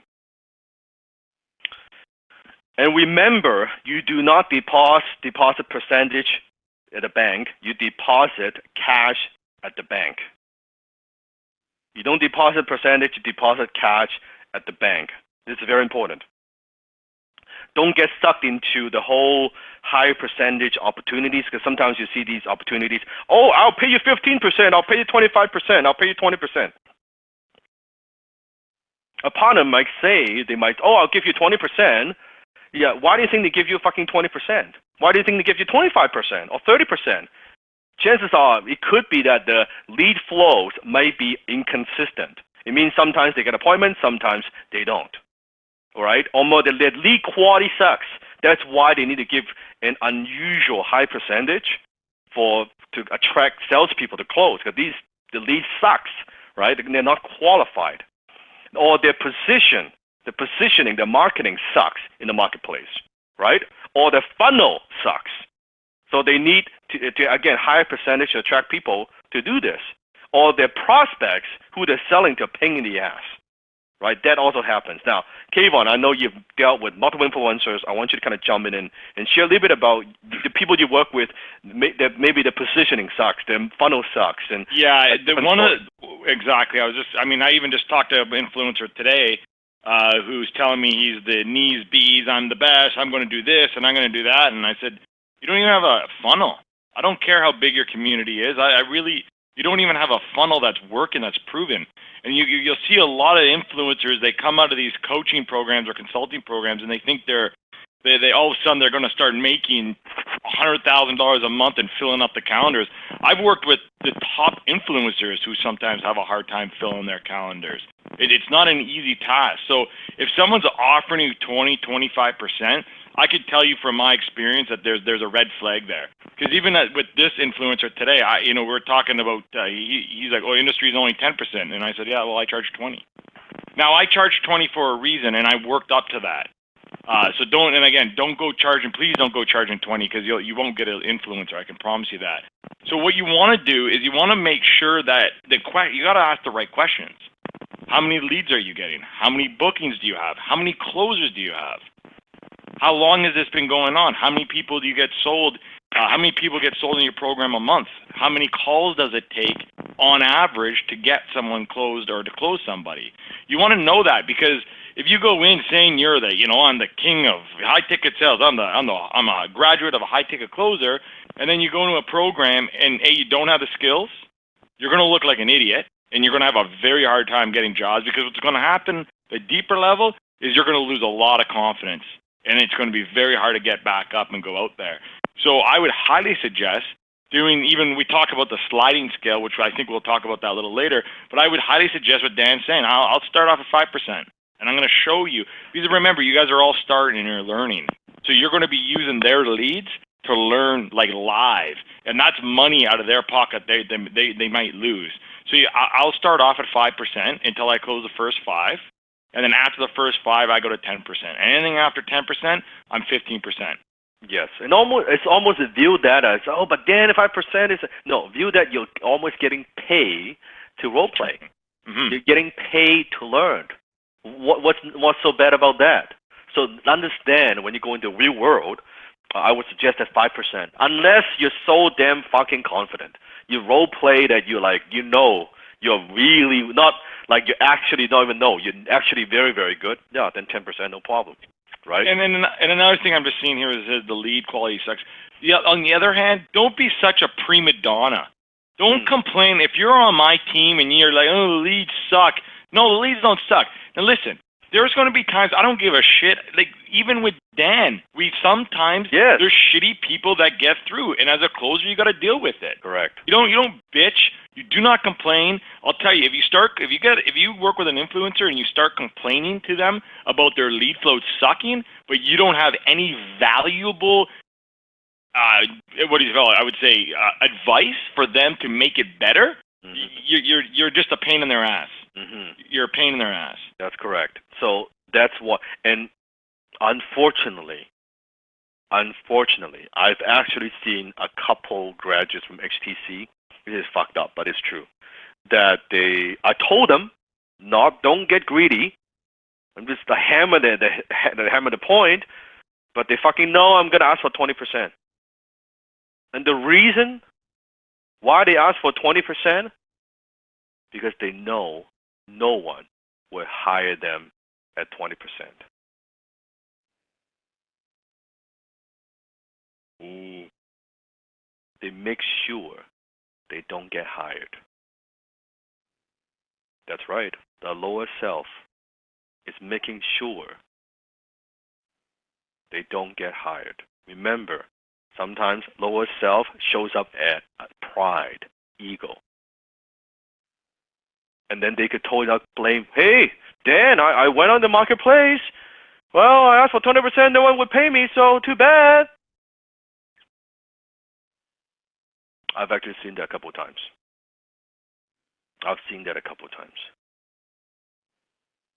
Your first sale is your most important sale of your entire high-ticket closer career. Your first sale is your most important sale of your entire high-ticket career. That first sale. Remember, Kayvon, when you made that first 15K, right? That first sale? So good. It is so good. Like, I'll still remember. I remember it was 45 minutes, and I got off the phone, and I just sat there for 10 minutes, and I just made $1,500 in 45 minutes.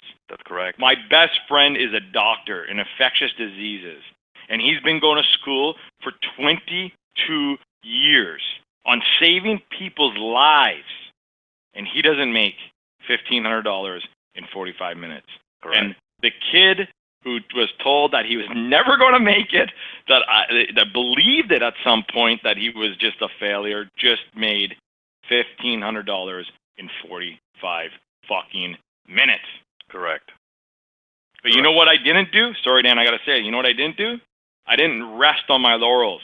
I'll tell you, on my team, you're only as good as your last sale. I don't give a shit how great your last week was. I only care about how much you're closing today and tomorrow. Mm-hmm. That's the most important thing, is I didn't stop. I kept moving forward. I didn't celebrate on the first one. I didn't celebrate on the 10th one. I celebrated when I made my first 6 figures. That's when I celebrated. I celebrated when I got out of debt in 2 months. That's when I celebrated. And after I celebrated, I went right back to fucking work. That's right. And so easy. I also see graduates, after they've made a couple sales, they get complacent. They go, oh, this is pretty good. They make a couple sales. Now suddenly that's it. Oh, I'm pretty good at this. Like 2 fucking sales, that's good? That's not good. That's not good. So I see that too. Again, it's not them, it's their lower self. Why is the first sale the most important? Because that first sale, I don't care if it's $100 commission, maybe $200, $300, it doesn't matter. When you made that first sale, something shifted inside of you. Now you're not role playing. This is the real money you put into your pocket.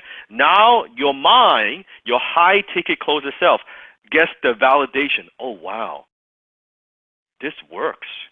And when you make that second or third, even I don't care how fucking small it is. I don't care 5%. I don't even care what percentage is. After you make a bunch of those, 3 or 4 or 5, suddenly, usually it's about 10. That's been my experience. About 10 sales that you made. Because first one, when you might lower self might think, maybe you're just lucky. Maybe it's a fluke. Okay. The second one, the third one, the fifth one. Suddenly, well, how do you know this will last? Maybe it doesn't last. By the 10th one, your HTC self takes over. Now the conversation is you're the fucking you have it. You have what it takes. Yeah, you got it. I remember when I one client I had this. Mm-hmm. One client I went 10 for 10. I was hot, but it's because I fucking believed it. Not an ounce. I didn't have an ounce of doubt. I didn't have an ounce of regret or anything. Just 10 for 10, hot. And then something happened. Something happened in my life, and then I started not closing. And I started not closing. And now I'm that emotional roller coaster. Dan, I don't know if I'm a closer. I don't know if this is the right thing for me. Suddenly the self-doubt kicks in. It's like from 10 to 10, I'm like the best closer on the planet to, I don't know if this is for me. I don't know if I'm a closer, right? and one thing Dan taught me, which was scary, was I rather take someone who can do 5 out of 10 every day than the guy that can do 10 out of 10 and then 0 out of 10. Correct. The emotional roller coaster. So I knew this is huge. This is so important. I mean, we can talk for hours. Yeah. This is so important. Is that emotional roller coaster? If it doesn't beat you up, it doesn't bite you, and you don't the opposite. You don't celebrate too much. That's and correct. Dan taught me that very quickly. He doesn't get too excited when he closes, and he doesn't get too low when he loses it. That's right. He stays consistent. Now, me, I had to just kind of bring both those a little bit closer to each other. They're still nowhere near where Dan is, but they're a lot better than what they were. And that allows me to be more consistent in my day-to-day life, how I operate as a high-ticket closer, even how I operate as a high-ticket closer business owner who's building the business. Dan, Kayvon, I want to chime in for a bit. I've been reading the comments as it's been going.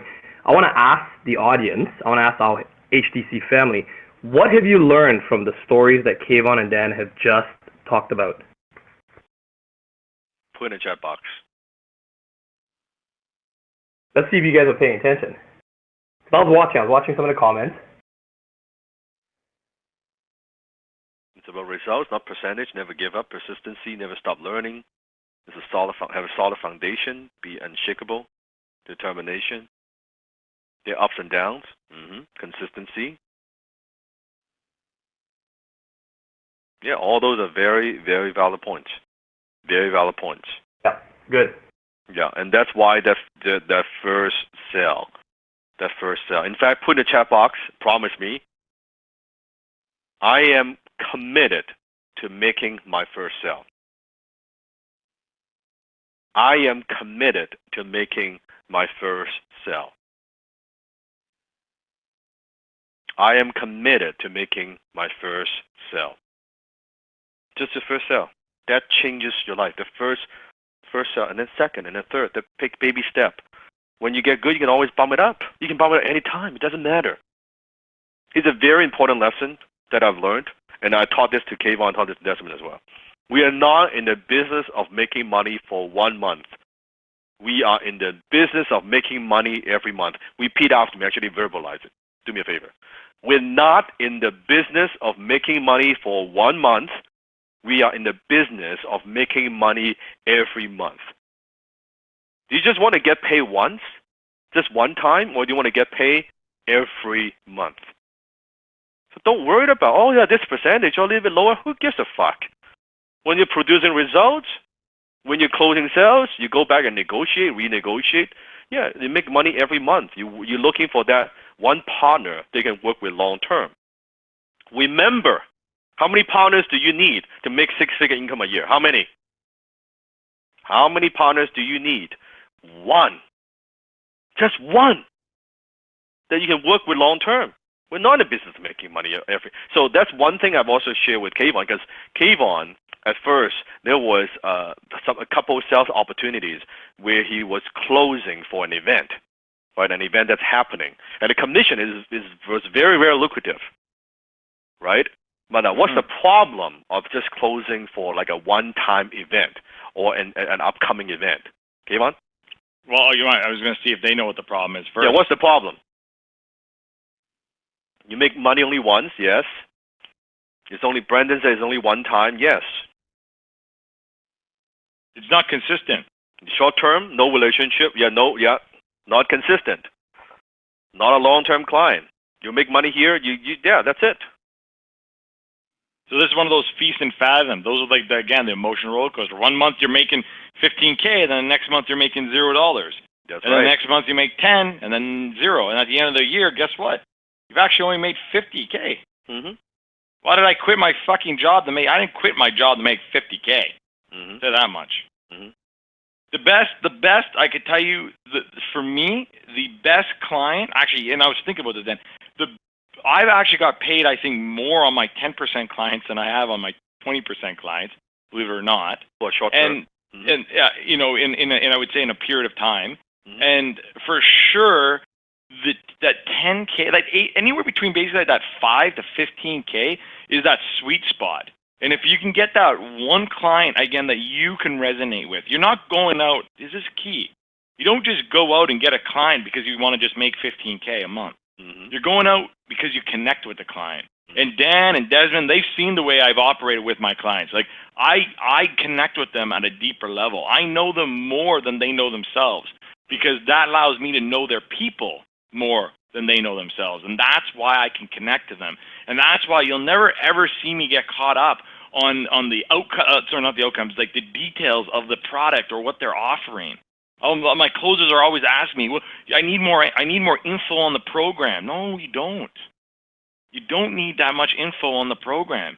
You need to believe that this program is going to change someone's life. You need to believe that the influencer that you're working with has. It's like the way you believe in Dan.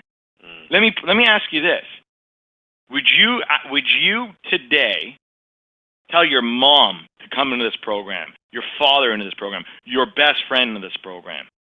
Without a doubt.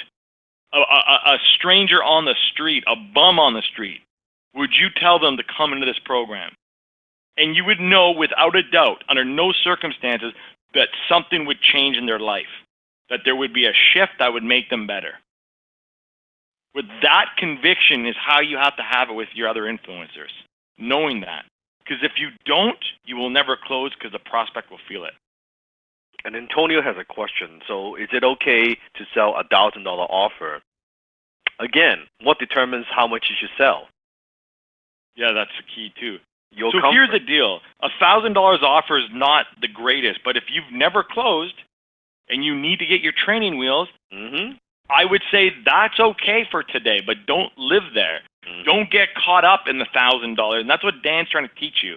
And that's why I said he's not saying don't close the 1,000. He's saying don't get caught up in the $1,000 deals, because that's where you'll live. And if you live there, meaning that's where you operate, you'll never make money. You'll always be working and trading your time for your dollar. Always.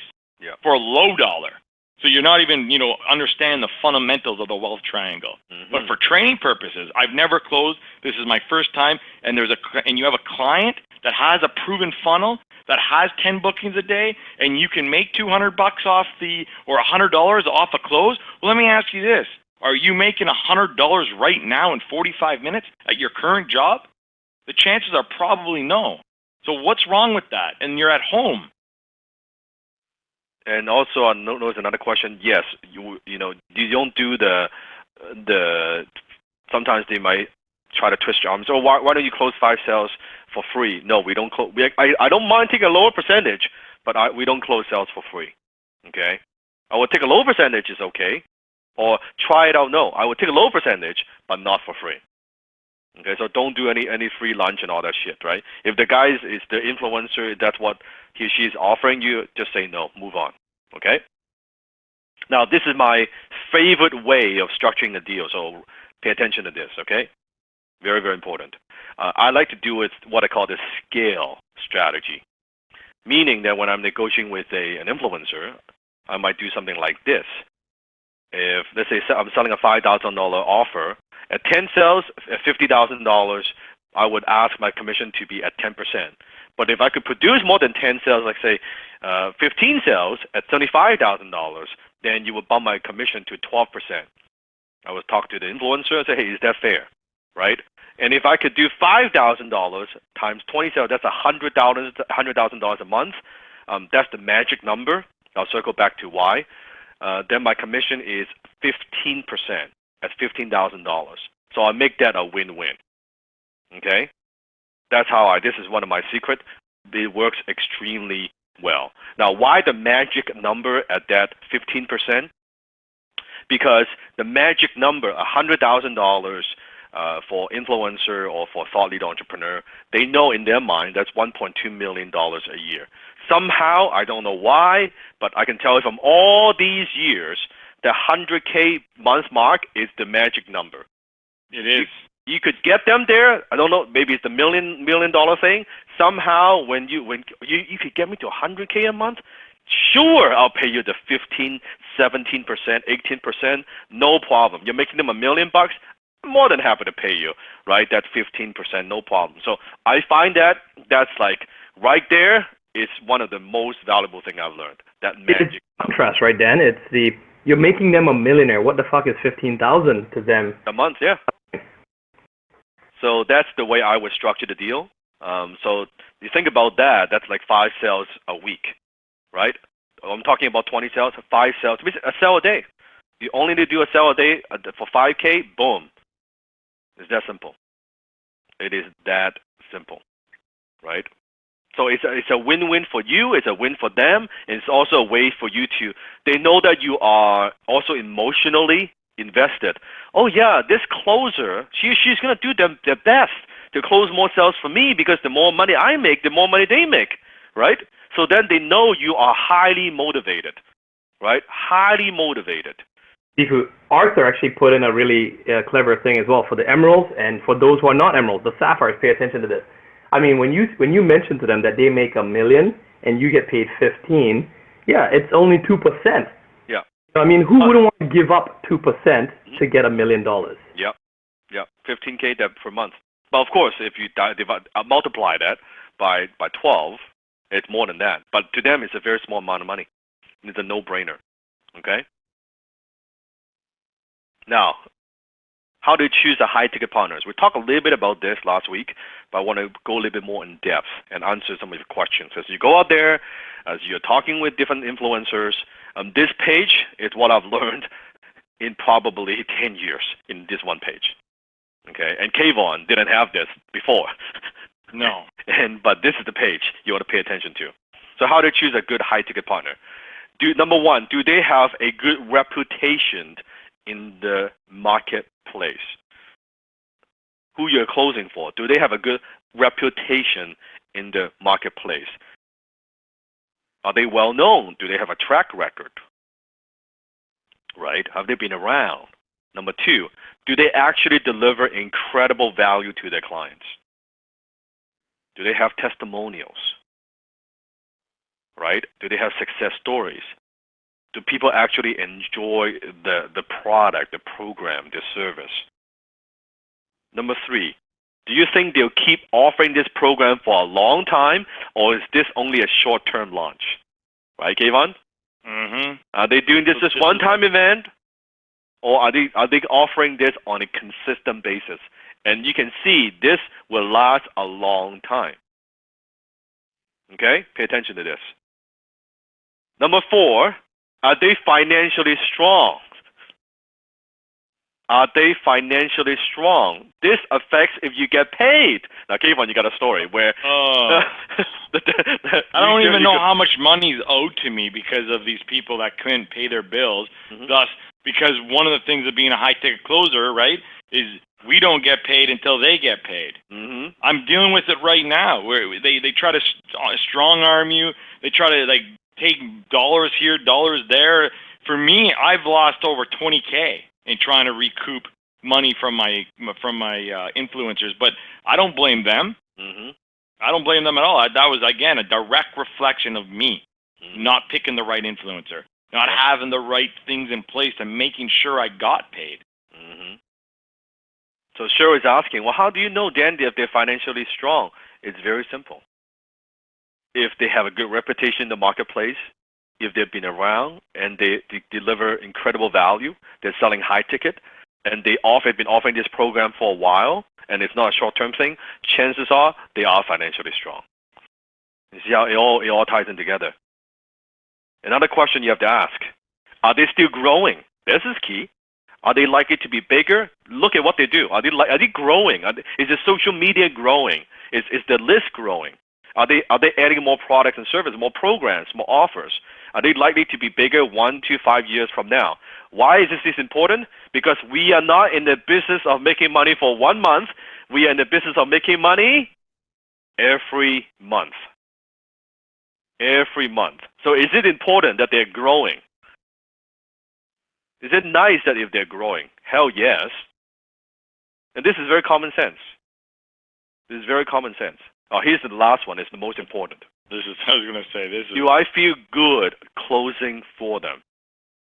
This is like exactly what Kayvon said. Would you tell your friends about this program? Would you tell your family about this program? Do I feel good? Because I could tell you, I do have a couple of students, unfortunately, that they are just focusing on the money, and they could close. They could kind of fake it. They could close because they have the skill. But they actually don't believe in the program. They don't feel good closing the program. Well, what's the problem with that? What's the problem with that? Tell me. The problem with that is through time you're going to burn out. Yep. Through time you're going to be miserable. Yep. When you get that one bad lead or that one person who's on the edge, instead of really helping them to get over that edge and spending that extra going to that extra little layer deeper to really helping them, you walk away, you hang up. Yep. I've been there. I'll tell you, I've been there. Mm-hmm. I've been where I just don't even want to close for this person anymore. I can't do it. Mm-hmm. And sure enough, guess what? I can't do it. Mm-hmm. You end up being rude by accidentally, by default. And now what does that do? That harms your reputation and harms you. And again, it's all the internal. It makes you feel bad. And when you start feeling bad, that's when the lower self starts popping up. Mm-hmm. Mm-hmm. I remember when I was closing, probably this was the third maybe client we had this summer. I know Desmond was like, I know where he's going with this one. And I closed I couldn't close actually. I didn't close at all. I got on 4 or 5 calls, didn't feel good. I talked to Dan, and he's like, well, Kayvon, why do you think this has happened? I don't know. I'm in a rut. No. Do you know anything about Forex trading? Do you like Forex trading? Do you even know what Forex trading is? No. No. Are you an emerald? No. Do you like selling emeralds? No, I don't really at all. Forex traders are emeralds. Desmond, do you want to close this for me? Sure, Kayvon, I'll try. Now, again, this is not a put on to the emeralds. I've made it a passion. Maybe I've got a bit of emerald in me. I don't know. Or maybe I've just been lucky enough to be surrounded by very, very successful emeralds that I learned from them as well, including Sifu, who's got emerald in him as well. And so Kayvon was at dinner, and if you've ever seen Kayvon, he expresses himself very visually on his face. looked stressed. And we were at a nice dinner. It was a big night. We just finished a big event. And so we're kind of letting our hair down. And Kayvon was stressing, and he was rubbing his forehead and taking off his glasses and just sighing and stuff like that. And Dan, gave him the talk. And I looked over at Kayvon. I was like, Kayvon, I know Forex. I traded Forex. I worked at Goldman Sachs. I don't claim to be a major Emerald or Forex trader, but I know their talk. I can, do you want me to help salvage this a bit? So Kayvon's like, I don't know, Desmond. Yeah, sure, take it. And so we went in there together. And the moral of the story is, even though I did close a couple of people because I did understand that language, at the end of the day, after a month of, I would say, Kayvon, remember we had something like 80 calls, of which 50% of them did not show up. And I remember Kayvon saying something very profound. You can only close people who show up. He said you close 0% of the people who don't show up. Something like that. Did I say that correctly, Kayvon? Yeah. But you can't close. Yeah, basically you can't close anyone that doesn't show up, right? So we tried. We tried working with this influencer. We went above and beyond to help them with their marketing, their funnel, everything, to try to set it up for success. But they just weren't ready. They weren't open. They didn't want to try. They had skepticism. And so at the end of the day, Kayvon and I had to pull the plug because it was wasting our time and it was draining us. When we had to get on other calls, our energy was already drained from dealing with these people, that it just wasn't beneficial. So lesson to be learned for everyone: you got to pick and choose your battles. Ooh, I'm gonna give one more deeper here. One more deeper here. I'm gonna do the Dan thing. I'm gonna talk a little softer here. This is so very important. When you're working with your influencers, make sure that there's not a second body involved, meaning they have another sales manager, or they have a brother or a sister who runs the sales division. Oh, yeah, totally. It will not work. I just had to leave another client. We actually was a client, Tina knows this one. She's part of our team. We had a client where the sales manager was just, every time we tried to move, she would just block us in an indirect block, which I couldn't even tell the influencer because she was that good. I couldn't tell the influencer, oh, she did this one thing. It was a multiple of these little things that, and I caught wind of that. And again, Sifu, what do? Kayvon, do I have to tell you this by now? So sometimes I call Sifu, I already know the answer, I just don't want to admit it. Correct. And as I'm learning again and transforming into this business, into the world of Sifu, I'm realizing, don't be attached. Don't be attached to the sale. Don't be attached to your influencer. There's a world of influencers out there. You can, when it comes to this last point, let's stay focused here. Do I feel good closing for them? That's the only place you can be picky. The only place you can be a prima donna. You have to, if you don't feel good about it, it's not going to work. Mm-hmm. And because with what we do, the valuable skill that we have, I'm telling you, you don't have to settle. You don't have to, Dan, I need the money. I'm struggling financially. I'll just make some money first. No, because it won't last. You know that when you're not closing something you believe in it is helping people, that it does not last. You will self-sabotage yourself. You might close a few sales, make a few bucks, but it can guarantee you after a couple months, 3 months, you'll be burnt out, you'll feel exhausted, something would happen, and you would just not continue. You cannot continue the influencer. Versus what we do, have a higher standard. You can make a lot of money closing, selling something that's very good for people, and at the end, you don't just want when, how I talk about, if you're a good closer, at the end of that sales call, your prospects would say, thank you. You remember that? But that's not enough. You should get this thank you from them month, 2 months, 3 months, 6 months from now. Ask yourself, if I close this prospect today, if 3 months later I got on the phone with the same prospect that I closed, what is she going to say to me? Are they going to say, well, I don't know about this program, it didn't really work for me? Or are they going to say, thank you so much. Thank you for closing me. Thank you for introducing me to this program. It changed my life. Dan, I've had countless messages from our HTC family, Batch 1 and Batch 2. And you know that. We shared with you, and you've got some very touching stories even from today. about that, which I'm not going to allude to. I'll let you tell that story one day. But yeah, it's very, when you guys get there, and guys, the money doesn't matter at that point when people tell you that you changed their lives.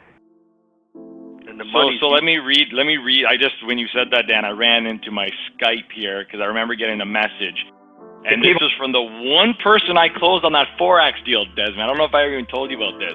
Yeah. I can't say the name just, because we don't have that clearance. But the one person that I closed out of like the nobodies that showed up and all the people we tried, I remember he wrote back and he said, "Hi Kayvon, things seem to go pretty well.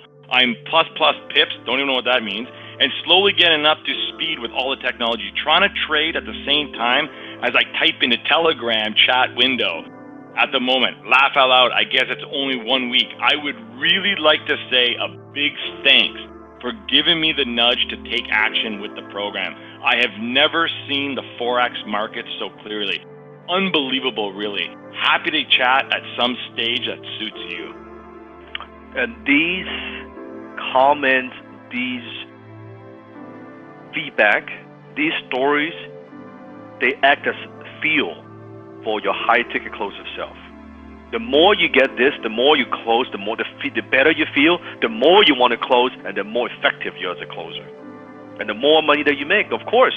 You feel good about what you do, you know you're helping people, and the more confidence you have, the more you know it's going to change your life.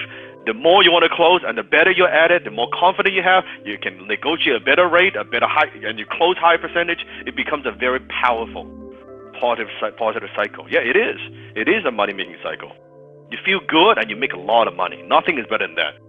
Truly, nothing is more better than that.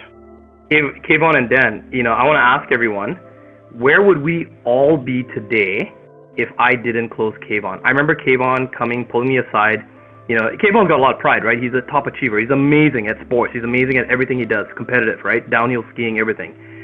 And I was very, very touched because when Kayvon first came to Dan, it was a tough sell. I'll honestly tell you, when I heard his story, I was like, oh, fuck, you're done.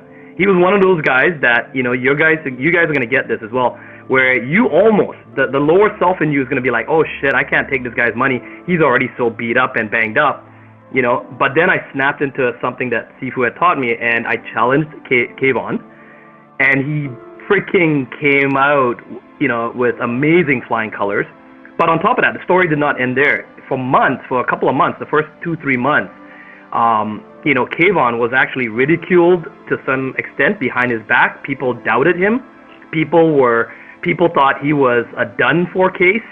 People like, why did we even waste time to bring Kayvon on? And yet he turned his setbacks into comebacks. So what if I had not closed Kayvon, and Kayvon came to thank me, and I'm very, very honored, and I'm very proud of Kayvon for the growth that he's come. And now look at how he's helping you. Look at how Sifu's helping you. Yeah, I mean, again, I always thank you, Desmond, for that, for closing me. And, and allowing me, you did it in a way where you allowed me to close myself too. And to speak to that, because I know that one of the things is, when you said, yeah, people were talking behind my back, all that thing, what I want to draw attention to is, with all that shit that happened, is when the mission and your goal is so high, you don't pay attention to that stuff. I had no time to worry about all that drama and all what my parents thought of me. I didn't have time to think about what my friends thought about me. I was on a mission, and my mission was to get out of debt, and my mission was to make something out of myself. And when the mission is so much stronger than everything else, nothing fucking matters. That's correct. And that's what Dan says. It's lonely. It is lonely when you're on that mission by yourself, because no one can understand it. No one will get it. They'll call you crazy. They'll make fun of you behind your back. They'll say things like you're done for. Oh, he's stupid. He's too slow. But you're driven. And you keep going, no matter what. So remember, your income is directly related to the offer and the marketing of your high-ticket partner. Your income is directly related to the offer and the marketing of your high-ticket partner.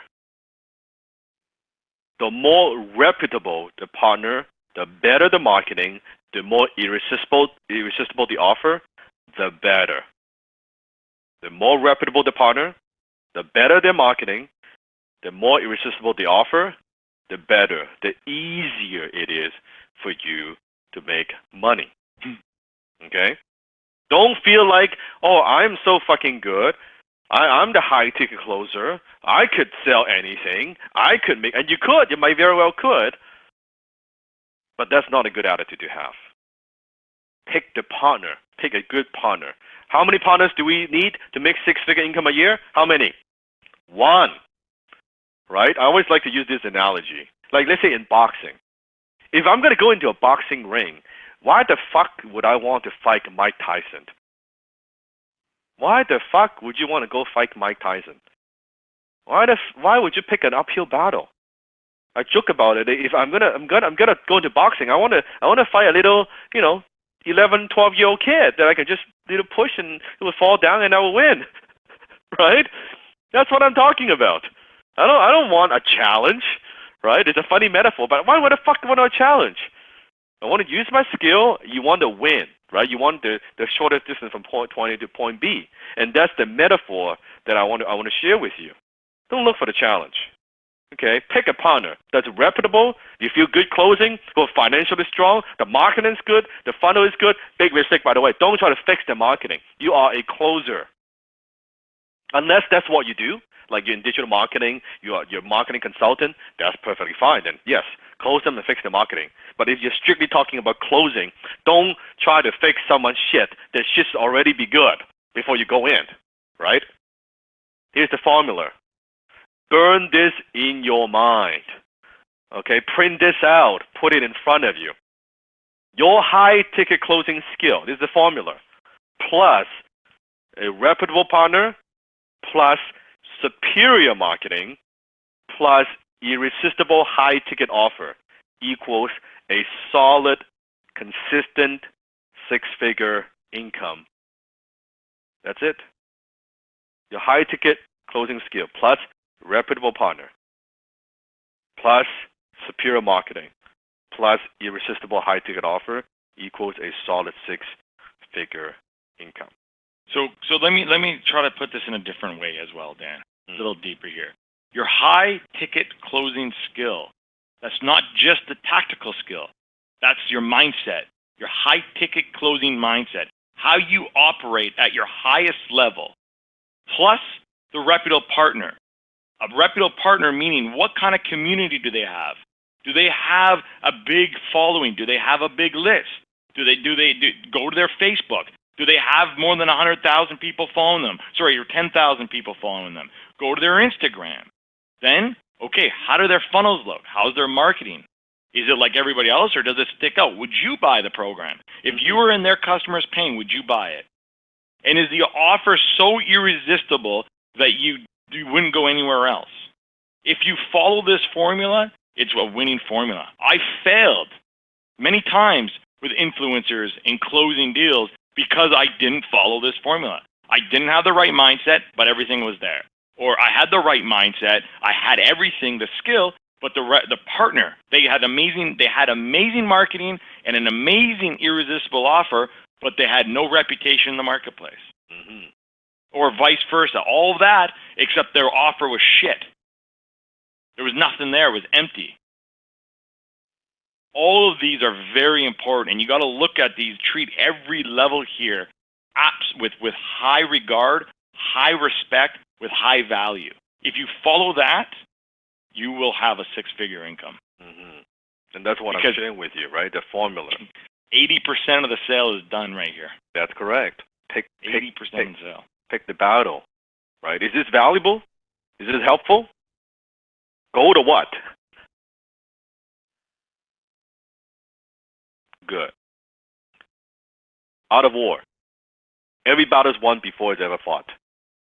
What determines how much you make way before you even pick up a single telephone call, a single appointment, talk to a single prospect, is determined by your high-ticket partner. You pick a good, and here's the thing, I can tell you this, if you pick a damn good partner who is reputable, who's got great marketing, who's got a great offer, quite frankly, even your closing skill is not 10 out of 10. It could be 6 out of 10. You still make six figure. You still make good money because everything else is in place. Now, however, if you are like 10 out of a 10, my goodness, game over. Game over. It is so easy. That's when you close. Not remember the percentage that we have, about 20%. If you're good, 20%. That's when you have these partners. That's when you're closing 50%, 60%. I've even seen students 80%. 8 out of 10 they close because they know the market. They can connect. They maybe the gen personality match. When everything is kind of lined up, the high ticket offer. They understand what it is. They understand the marketplace. The partners got a good track record. All of that lineup, they're closing 80%. Imagine what happens to your income. You're closing that 60, 80, 70%. Just imagine. Same amount of work, same amount of call. Fuck. You're making a shitload of money. I'm serious. Well, Dan, I got to give you credit for that one a bit. The influencer that, if I think you're referring to, who's very famous worldwide, author and stuff like that. And yeah, I mean, it was a joy to close those ones because 8 out of 10 calls, done correctly, the people coming on the calls, I literally just had to let them talk. I asked questions, let them talk, and the deal was done. They were ready to buy, or they already bought, and it was just more so of a formality to get on the call with them. They were ready to buy. Yes. So don't be. So of course we want to get as good as possible, as the best closer that we could. But at the same time, don't feel like that's only 25% of the equation. The other 75%. So picking that partner, write this down. You'll only be effective by being selective. You only be effective by being selective. You only for the emeralds, though, don't overthink it, okay, guys? Yes. Don't the rubies, I know you're impatient, you want to get out there, and for the sapphires, pay attention. Maybe you listen to the replay again so that you're organized when you do it. Would you say, Dan, that probably one of the biggest, not want to say downfalls, but one of my biggest learning curves was that right there, is learning how to be selective? Yeah. That was probably the biggest mistakes I've made in the last year, was just picking, and it's not about making poor decisions. It was just getting too emotionally involved with the influencer or with the idea of the sale because of my sapphire. And now just bringing drama and clutter and just garbage into my life because I wanted it to work so much, or I thought it was going to be an easy win, but I was not effective at selecting partners. That's correct. And you select the right partner, everything is easier.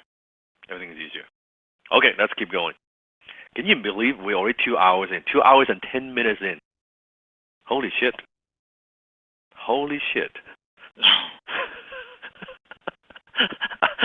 I know we want to get going because you got so much to cover, but I know.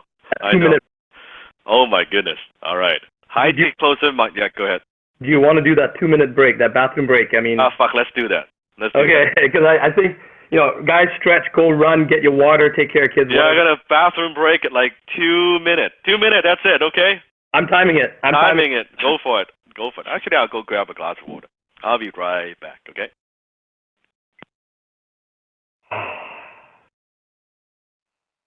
The sigh. You know what? Remember, I think I said this before, right? I said, "Water's for the weak. Water's for the hungry. Water's for getting blood off my jersey, and you don't get blood on my jersey, son. You must be outside your mind. We will continue to do up downs until you're no longer thirsty anymore." Who can name the movie? If someone can name what that was off of, I will do something. I don't know what I'll do. I'll do something. If you can name what that was off of. Edmund gets it. Edmund. Oh yes, yeah. I don't know what I'll do. There's a lot of guesses there. They remember that. I love that. So I'm a big football guy. Just on the outside of closing, I actually played football and ski raced, and I'm a sucker for good movie quotes. The football movies for sure. I love them all. I watch them all. Rob asked a question about a proper telephone set and software. You want to quickly just address that? Yeah, the one that I use, the one that Dan showed me is it was called the Sennheiser. Is one of the best brands for sure. And then the one that we use is the Office Runner.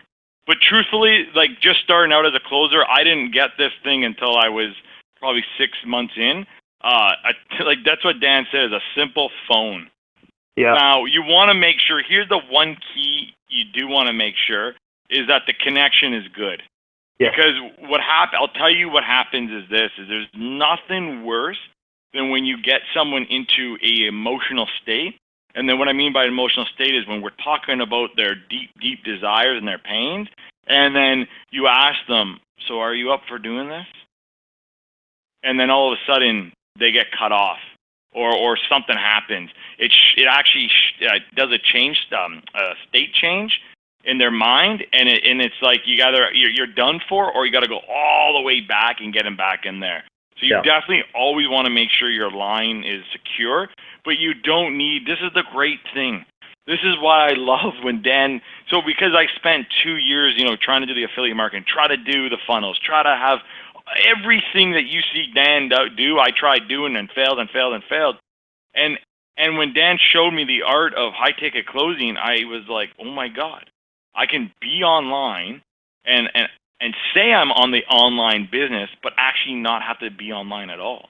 A phone, literally a phone line, is all I need. I'm going to speak to some of those who are, maybe you're struggling still, right? And you're getting there. You're literally about one close away from upgrading all your stuff. And you're literally about, I've seen closers, okay, do whatever it takes. They've gone to a Starbucks, which I don't really recommend because it's normally noisy. Again, no. Don't go there, right? But I've seen people do it, okay? I've also seen people go to libraries, okay, where they have to get a private room and there's Wi-Fi there, and they brought their laptop there and they jumped on a Skype or a Zoom, which are all free, and they got the job done. They got the work done. They closed. Now, you're not planning to live there, as Kayvon would say. You don't want to keep doing that. So, you do it maybe for that first week, 2 weeks till you get paid, your first paycheck, and then you upgrade and you go get some proper internet at your house. Because if you're that beat up, I would also go and moonlight and do some other jobs on the side. Yeah. As you also close. As soon as possible, get yourself out of that rut. Get yourself set up. Any money you make, don't buy anything frivolous. Invest in infrastructure. You don't have to go all out. Just get a good working computer. Wi-Fi is very important in your house. If you have to use a LAN cable, plug it into your computer. You get better connection with that. And then just a normal telephone. A telephone that's got, it's not just the walk-around type telephone, just the regular one that has a speakerphone on it. I bought one from Best Buy for $100, but I saw ones there for $49. Right? And if you can't even come out with $49, that tells me you're not resourceful. You could borrow that money from a family member. You could do something for $49. You can wash cars for $49 to get a telephone. So there's no excuses there, guys. Here's the thing. Nobody in this world, not even the child in Africa, has a $40 problem. Okay? I promise you that. Nobody has a $40 problem. But here's the reality here. And I know some of my closers are listening to this and they're going to say, damn, he's right. Is if you have a $40 problem, if you can't afford the internet at your house, you're not going to be able to close shit. I promise you. What Dan said, do whatever you got to do to get out of that situation. So if that means going to get a job for now, that is going to serve you better than you trying to get on the phones when all you're trying to think about is I got to get the sale. When you are hungry in that negative way, the food will never be there. But when you are full and you feel full and you've fed yourself, it's miraculously how there's so much more food there for you. I'll tell you, today I was just talking to one of our students and he was telling me about how he's not having luck with the influencers. So he goes, I had to go get a job, and I was thinking, oh boy, okay, what did he get? I hope he's not a McDonald's. I went and got a job and I'm an insurance broker. What? You're an insurance broker, okay? And you got the job, yeah, okay. What are you complaining about? Yeah, that's Dude, a good. I was like, you just got a job as an insurance broker in the United States of America, and you just came through our program? I said, do you know what's in front of you? I said, you can make millions of dollars as an insurance broker. I said, you have an opportunity to be the youngest insurance broker in all of history in your company, because not only do you have the insurance broker job, you have a skill that I guarantee you nobody in that company has. But he was so focused on having to. It wasn't even about lacking gratitude, because I can tell he was the gratitude was there. It was more he didn't understand a good opportunity in front of him, because he was just, again, so fixated on, it wasn't an influencer online. Yes.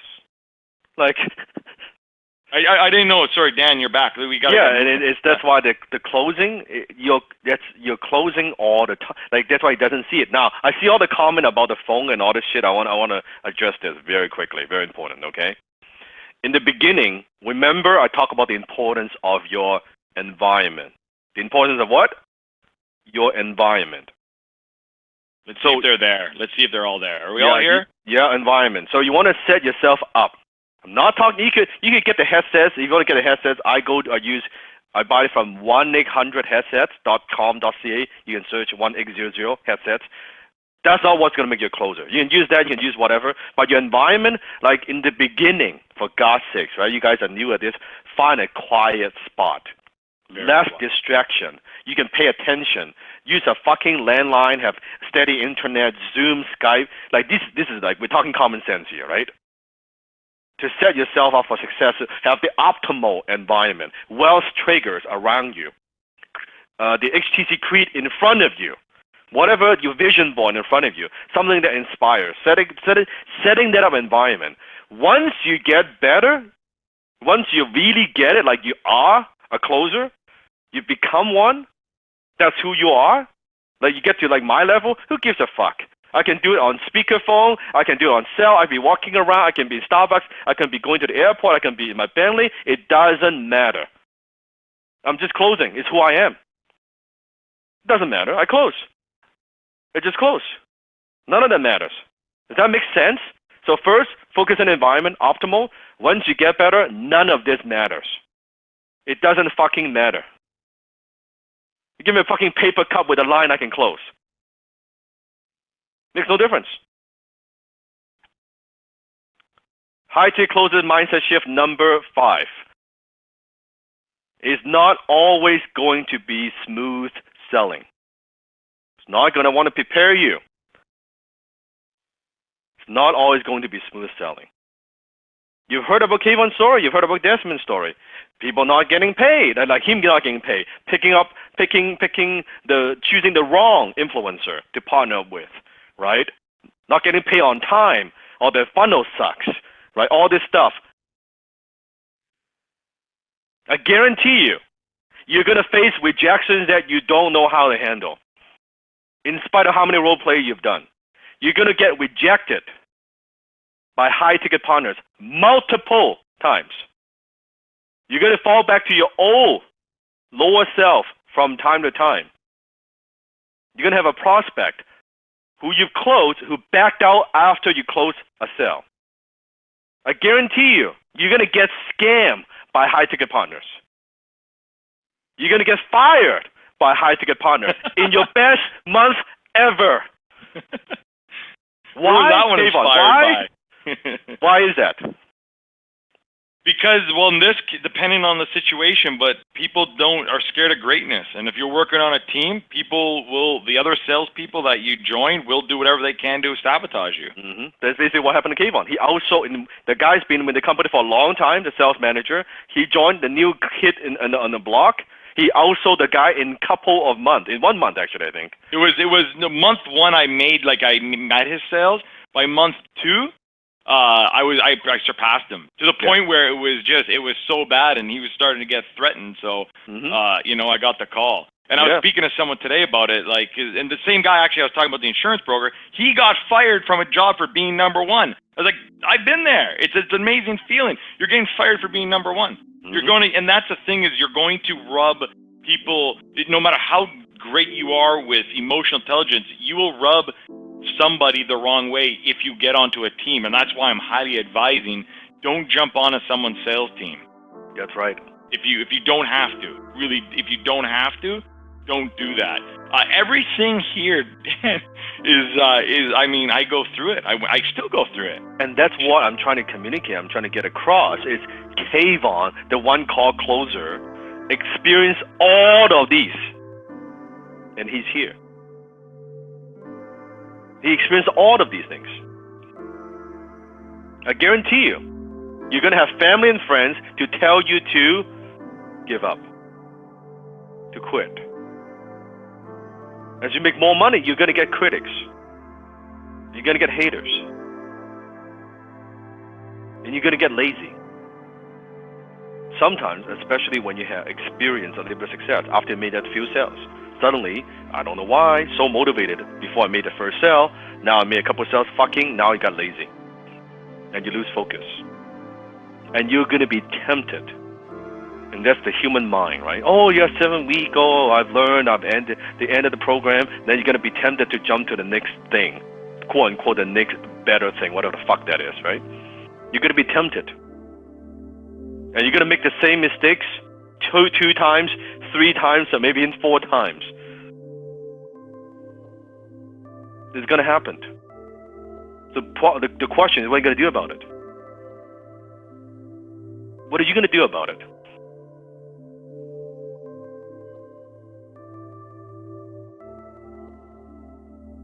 What are you going to do about it?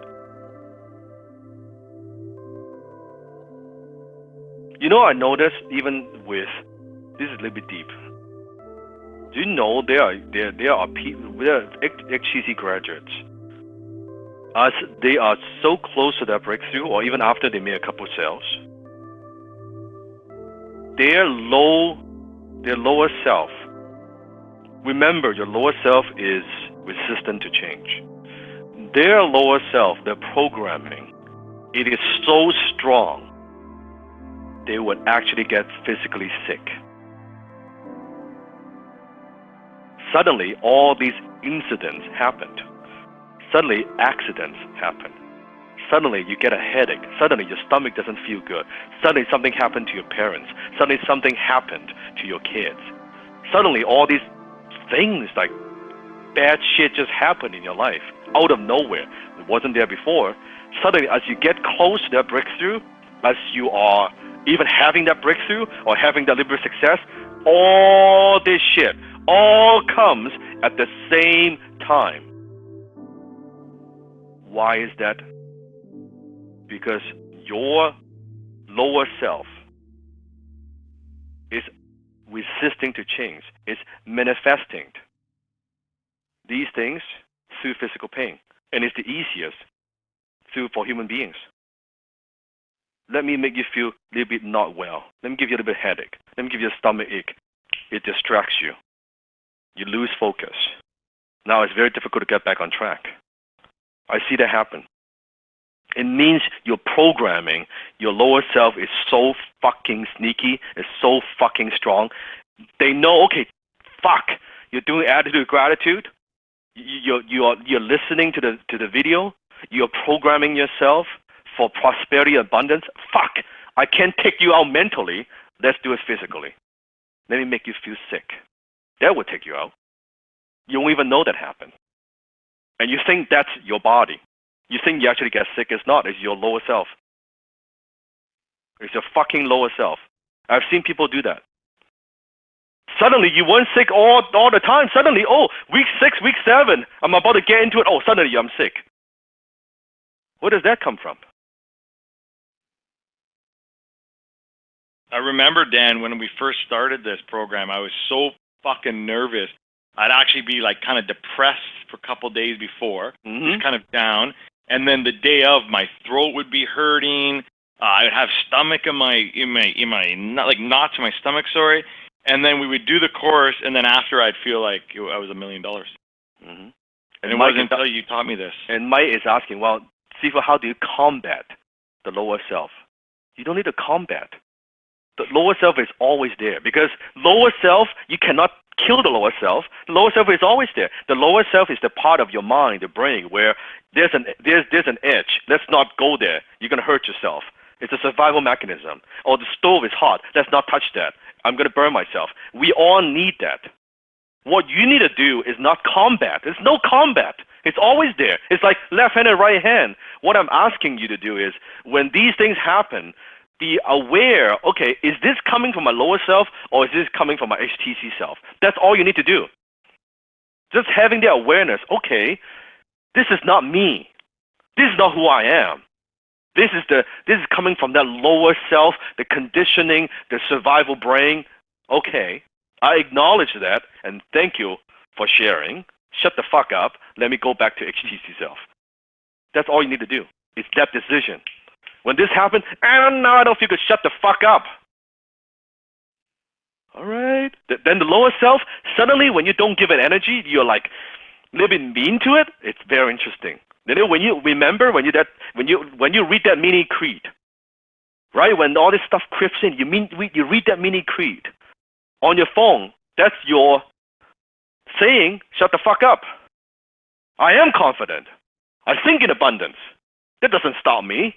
I strive for excellence. I am a high-tech closer. Yeah, but you're not. I am a high-tech closer. Okay, all right. I guess you are. And that's what happens. Your lower self would back up and say, okay, I guess, okay, all right, you win. You are. Happy now? Good.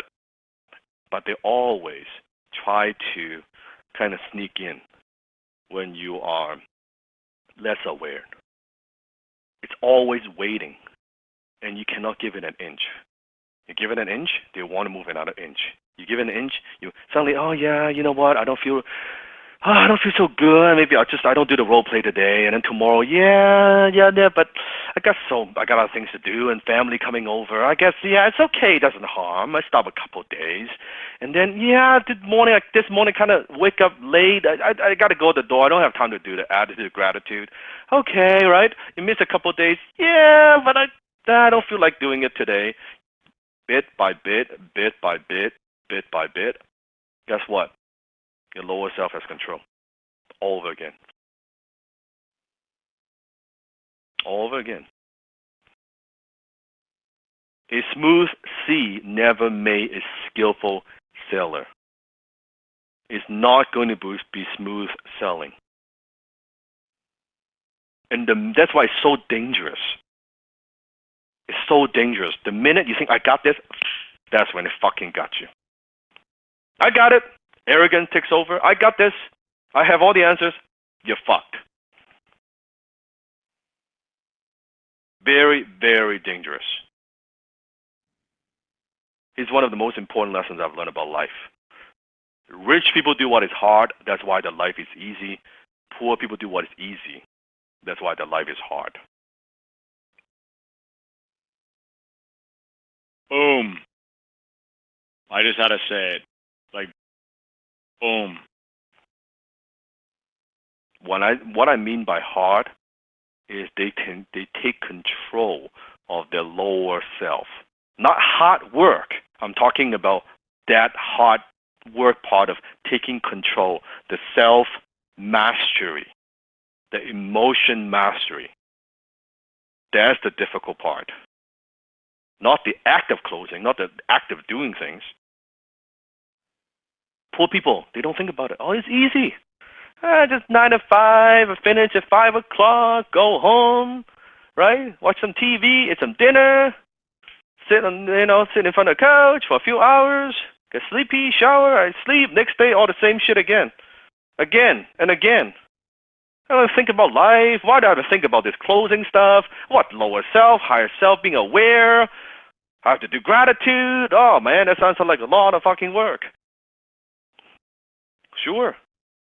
Have an easy life. No, do what is easy. That's why your fucking life is hard. It's easy. And here's the thing. Everything I teach you, it's easy to do, it's also easy not to do. It's easy to do, it's also easy not to do. Very easy. Turn on the video. You listen to attitude gratitude. Very easy. One click. Easy to do, easy not to do. Log into Discord. Role play. Easy to do, easy not to do. Email the influencer. Send out the email. Easy to do, easy not to do. You see why it's so important I share this with you before I graduate? You getting this? That's why I want to prepare you mentally, physically, emotionally to go out there and you just take on the fucking world. You must commit to doing whatever the fuck it takes and stay on course. You must commit to yourself, to your family. You must commit to doing whatever the fuck it takes to stay on course. I cannot do that for you. You have to do that for yourself. You do not try to be a closer for 7 weeks. You do not try it for 3 fucking months. You do not try it for 1 year. You just fucking don't. There's no if, there's no maybe. I'll get to it. Fuck that shit. You keep showing up until you fucking succeed. There's no try. There's no maybe. There's no ifs. If you think, oh, I'll try this for 7 weeks, you fucking fail already. I'll try for 3 months, you fucking failed. There's no try. You do it until you fucking get there. It's like, well, how do I win a gold medal? You practice and you show up until you fucking win it. Can you imagine? Oh, I guess I'll try for 3 months and hopefully I'll win a gold medal. If that's the attitude, before you even step in the game, you've lost. You fucking lost. So how long are you going to keep trying? How long? Let me ask you. How long are you going to keep trying?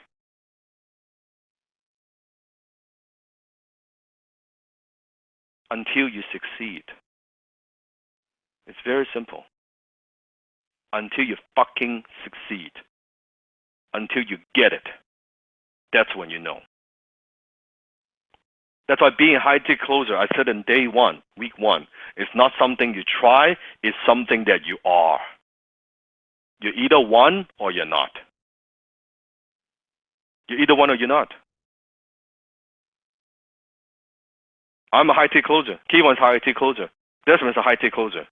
Doesn't matter what we do. Doesn't matter what business I run. Doesn't matter what investments I make. That's my identity. That's my core. You're either one or you're not. So tell me, what are you? Who are you? Give me loud and clear, what are you? Are you a high-tick closer? You're either one or you're not. Don't try. You're either one or you're not. Great quote from Jack Ma. Never give up. Today is hard. Tomorrow will be worse. But the day after tomorrow will be beautiful. When I met him, he was days away from bankruptcy. Literally. Days. Days. It wasn't weeks, like days. Days away from bankruptcy. Hours. Today's hard. Tomorrow will be worse. It'll be harder. But the day after tomorrow, fucking beautiful. It's fucking beautiful. Think about my first car. The $2,500 Ford Escort with 150,000 miles on it. I didn't give up. I didn't try. I just did. I became. I dedicated my life to be a high-tick closer. To this. From that to this.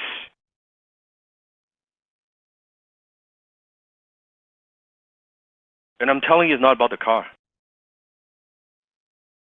You getting this is not about the car. What is it about?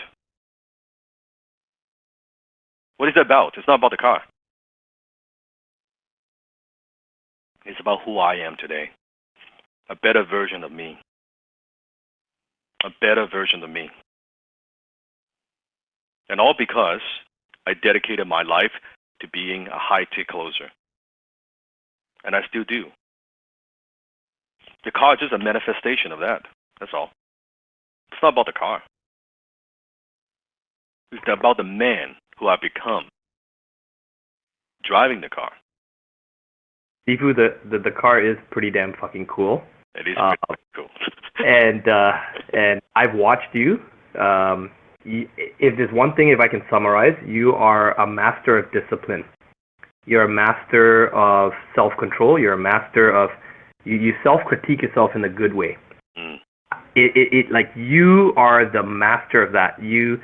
So what makes you? How did that car come about? Was you've just been doing it longer. I think you've told me this so many times. I know you have.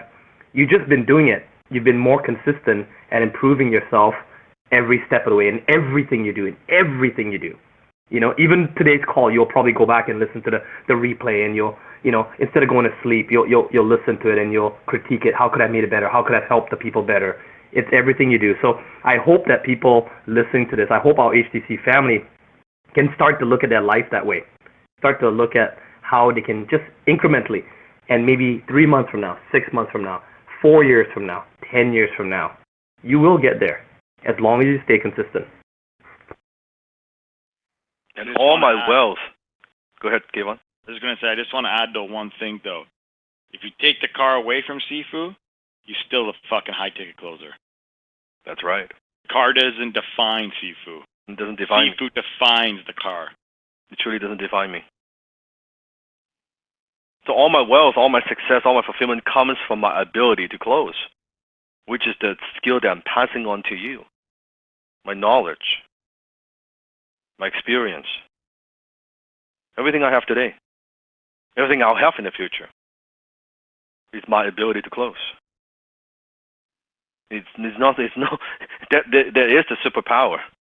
Between that car, the $2,500 white lemon, to this, it's in my ability to close.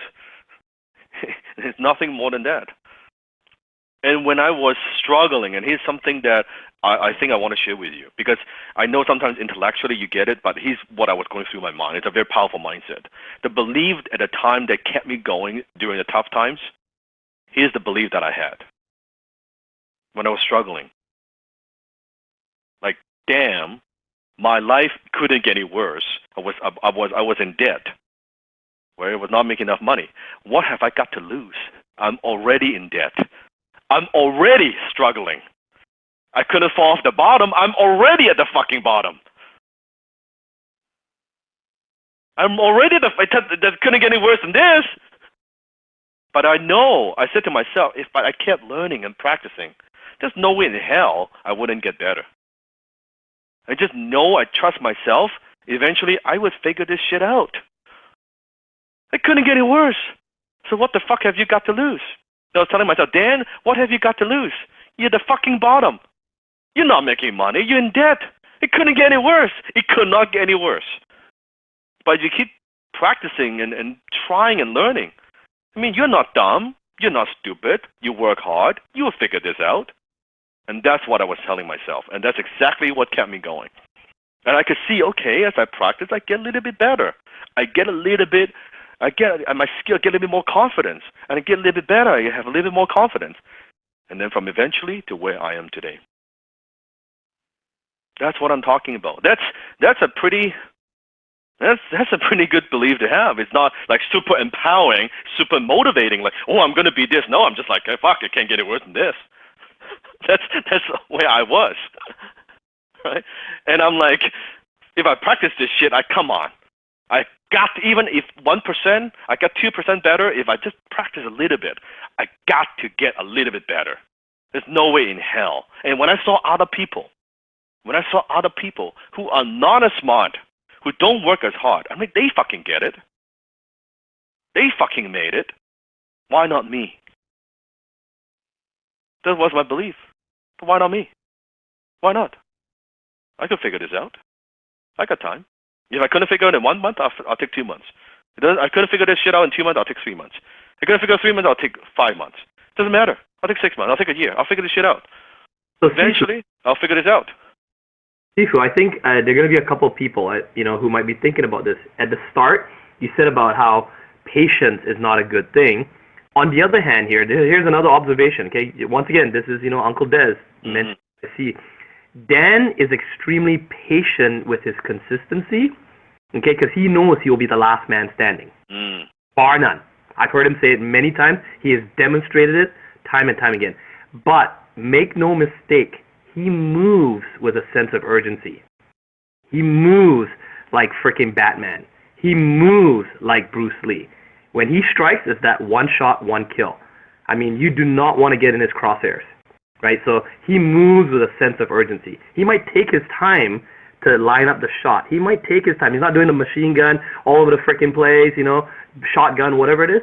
But when he lines it up, he takes that one shot, boom, fucking impact. That's one shot, one kill. And that's me. So that's why you listen to me. You might want to go back to this. We played multiple times because we've shared a lot of different things. And also, like, how many of you also for the even not for just today, but last 7 weeks, this is how you felt, drinking from a fire hose. How many felt this is kind of what you've been feeling the last 7 weeks, right? Oh my goodness. Yep.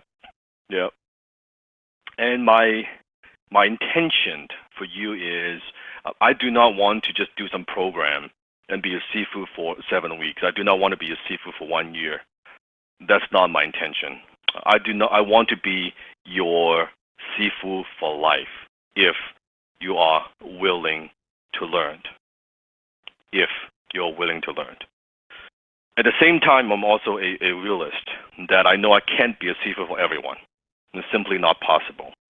That I know through my social media that people watch my videos, people follow me on Facebook or social media, that they learn from me, although they are benefiting, they're getting value from my content, but really I'm not their seafood. To me, a seafood is a one-on-one relationship.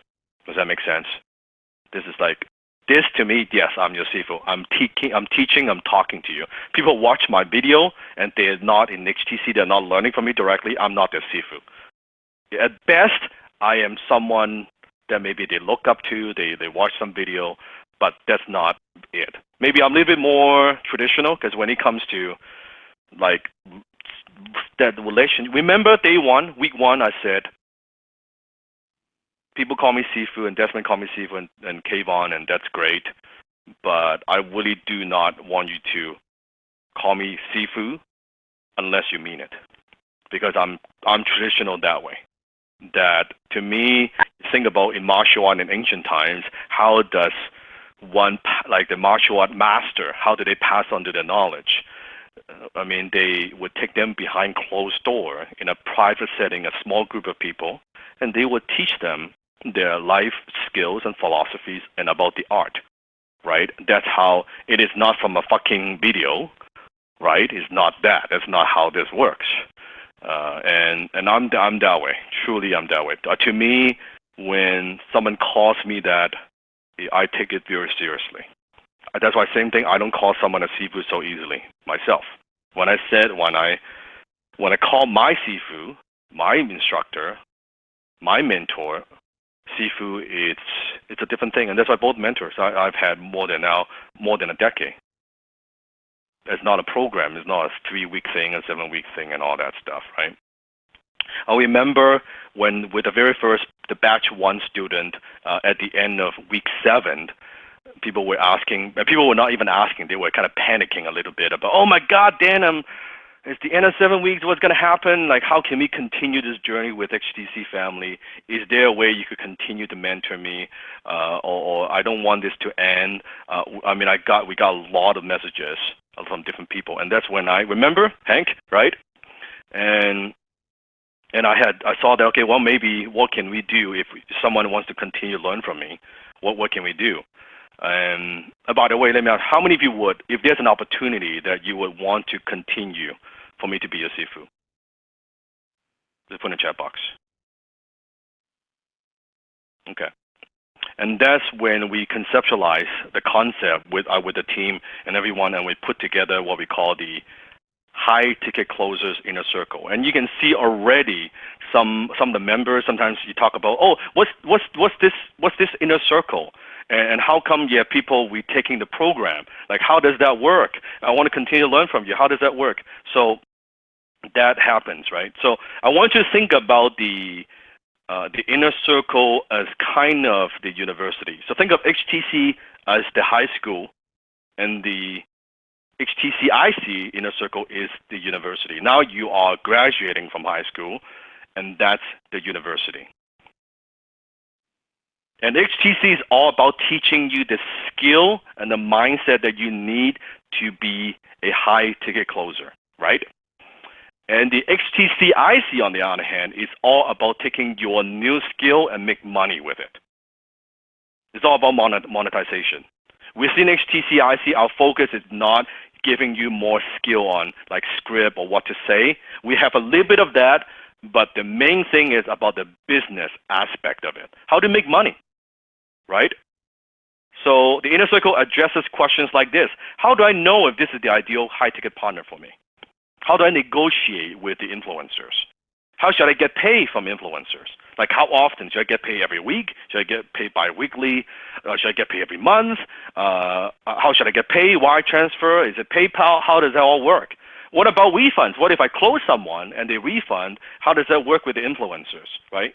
How can I work with the influencers if they ever actually have existing closing team? How does this all work? So inner circle addresses questions like these. How many of you can see that's a higher level business questions, right? That's what we're going to address. That's what it's about. And I love this picture. One of our HC family members created this, and I thought that was, you can see me and it's the Iron Man in the middle, and you can see Captain America, which is Desmond. Now, there's Thor, that's actually Kayvon. You like that? When I saw this, I loved it because I know Sifu, you've seen this, you got this before, but that was my first picture of someone doing this. I love this. It makes me it was really nice. Right, like that's the roar of thunder, right? And I always think of the inner circle as kind of like the Avengers of high-ticket closing, right? Which is the best of the best, right? With the superheroes, the superpower, and then fighting evil, and the way that I see it, right? So let's talk about. Kayvon really is like Thor. Kayvon is. He is. I know. He is. And as inner circle member, you enjoy. I'll talk about some of the privileges that you'll get, some of the benefit. Number one, privilege number one, you'll get exclusive access to the high-ticket $1 million job board. So we have set up a special inner circle Facebook group just for inner circle members. And there we're going to post these higher ticket, higher transaction size, dollar amount gigs, just because I know inner circle, they're better trained, right? So we're going to post these opportunities there. Number two, and then you can see, this is interesting, from Nicholas, that within inner circle, you see the Facebook posts, they are quite different from the ones that you see in HTC, because inner circle, you're all graduates, right? And all the grads there, right? That the focus is much more on the business aspect. You see a lot more what I call results type post. Example is one from Nicholas just recently, right? Thank you for all the comments. I pick up another client today. I'll be selling a mindset development programs to youth sports all the way up to college level. Their mission to help athletes succeed in sports, school, and life through strengthening confidence, mental toughness, and relaxing under pressure. Let me get my foot in the door, and if they're looking to expand, I'll open up the opportunity to the group. All the best. Here's another one from Susan. Over the last 2 weeks, I closed my first 2 sales. Yeah! The high from the first close was awesome, and the connection made with the prospects, the transfer of emotion and energy was an experience that will be remembered. Here's another one. 2 wins for me today. First was closing for another partner. They actually coach coaches. Yeah, not a typo. So it's a potential opportunity to expand my network to reach new partners as well. Second win was actually with my old marketing agency, asked me to help close a $50K deal that I was working on before I quit. Here's another one. Another day, another close. This time a 3,000-pound package. The first few minutes on the phone, the CEO I spoke to was asking a lot of questions and being very aggressive. I don't know why, but I could feel my heart racing as I have never experienced a prospect like that. Probably, Ruby. So I immediately shifted my focus and calmly said, so tell me, are you always this rude on the phone? Boom. The whole energy shifted. I could feel it. This guy had never been spoken to like that before. I put him in his place. No BS taken by a high-ticket closer. Boom. Here's another one. A quick report. I just closed a $85K deal last Thursday. Checks in hand, contract signed. Not one proposal was written. Those are the kind of posts that's in inner circle, right? When these inner circle is kind of what I believe what separates the man from the boys, the woman from the girls, because within inner circle, we are doers. We're not just talkers. It's a very, very, can you see the energy is different, right? There's a different group of closers. And as inner circle, what I'm also going to do is we spend about $3,000 to $5,000 a month to drive traffic to a special funnel that I've designed to attract high-ticket partners for you. So we have actually set up high-ticket sales team. It's a funnel that we've designed to attract different type of opportunities, different type of gig sales opportunities for influencers, right? So that we can refer you to them. How would you like that? Privilege number 2. This is powerful. You also get front-of-the-line access to myself, Kayvon, and Desmond. So if, let's say you have questions about closing a certain influencer, or you don't know how to handle an objection, you notice as you build a business, as you're going out there closing people, you can have questions, aren't you? So if you need help dealing with a high-ticket partner, boom, we've got your back. We're there with you, for you, answer your questions. Again, just like HTC, we're there all the time. The difference is, again, HTC is learning, it's motivation. HTCIC Inner Circle is all about implementation. It's all about implementation. That's the only thing it's about. So here's an example. So Kayvon, just again recently, just post these training call, but not just a training call, but sales call that he's done, actual sales call with prospects, but also with his analysis. Kayvon, I'm sure you can talk a little bit about this. Yeah, so what I do, right, is I break down some of the best calls I've taken. I even break down some of the calls my closers take, and piece by piece, I break them down to show you what you're doing right, what you're doing wrong, what I would have said in that exact same moment, what maybe I wouldn't have said. I even break down my calls of how I could have done it better. Because when we break it down again, what gets measured, right? What's the quote, Dan? What gets measured gets improved. What gets measured gets improved. So we look at this and we do this at more of a micro level, and we deep right down into it. And I know for my closers that are on my team, this is one of the most powerful tools they say that they get back, because it's really like lifetime coaching for them. Mm-hmm. Mm-hmm. And also, I think from week 6 last week, a lot of you guys asking about oh Dan, what agreement should I use? What contract do I use? Well, within a circle, you'll get exact agreement that Kayvon and I use with influencers. So you can just copy and paste and use that document, and boom, you're in business. This is the exact agreement that we paid thousands of dollars for to lawyers to craft. That's what I was going to say, that I paid my lawyer thousands of dollars for. Yep. You guys get it as soon as you're. Yep, it's just within the Facebook group. You can just download it, and boom, you are in business. Privilege number 3. Now, Kayvon, I'll let you talk about this. This is what I call, when you come into the inner circle, you're really, and I truly mean it, your success is our success, and your success is my success. Because in this group, you got a lot more Kayvon, you also got a lot more Desmond. And one of the ways that I want to make sure that you're absolutely successful is if you are working hard as a closer, if you are showing up, and believe me, I can tell if you are or you're not, and you're authentically going out there and trying to get influencers, but just say maybe you're missing the ball, you're just not having any luck, I will jump on a call, whether that's me jumping on a call and vetting you, or that's me and you jumping on a call and me vetting you, or that's me calling my personal network. Now, as you know, that I've spoken to many influencers. I can win friends. I can influence a lot of people. And this is the time where you'll come to me and you'll say, Kayvon, I've been trying really hard. I need some help. No problem. You get that, called Ace the Interview. I will physically, with my own hands, my skills, will get you a closing gig.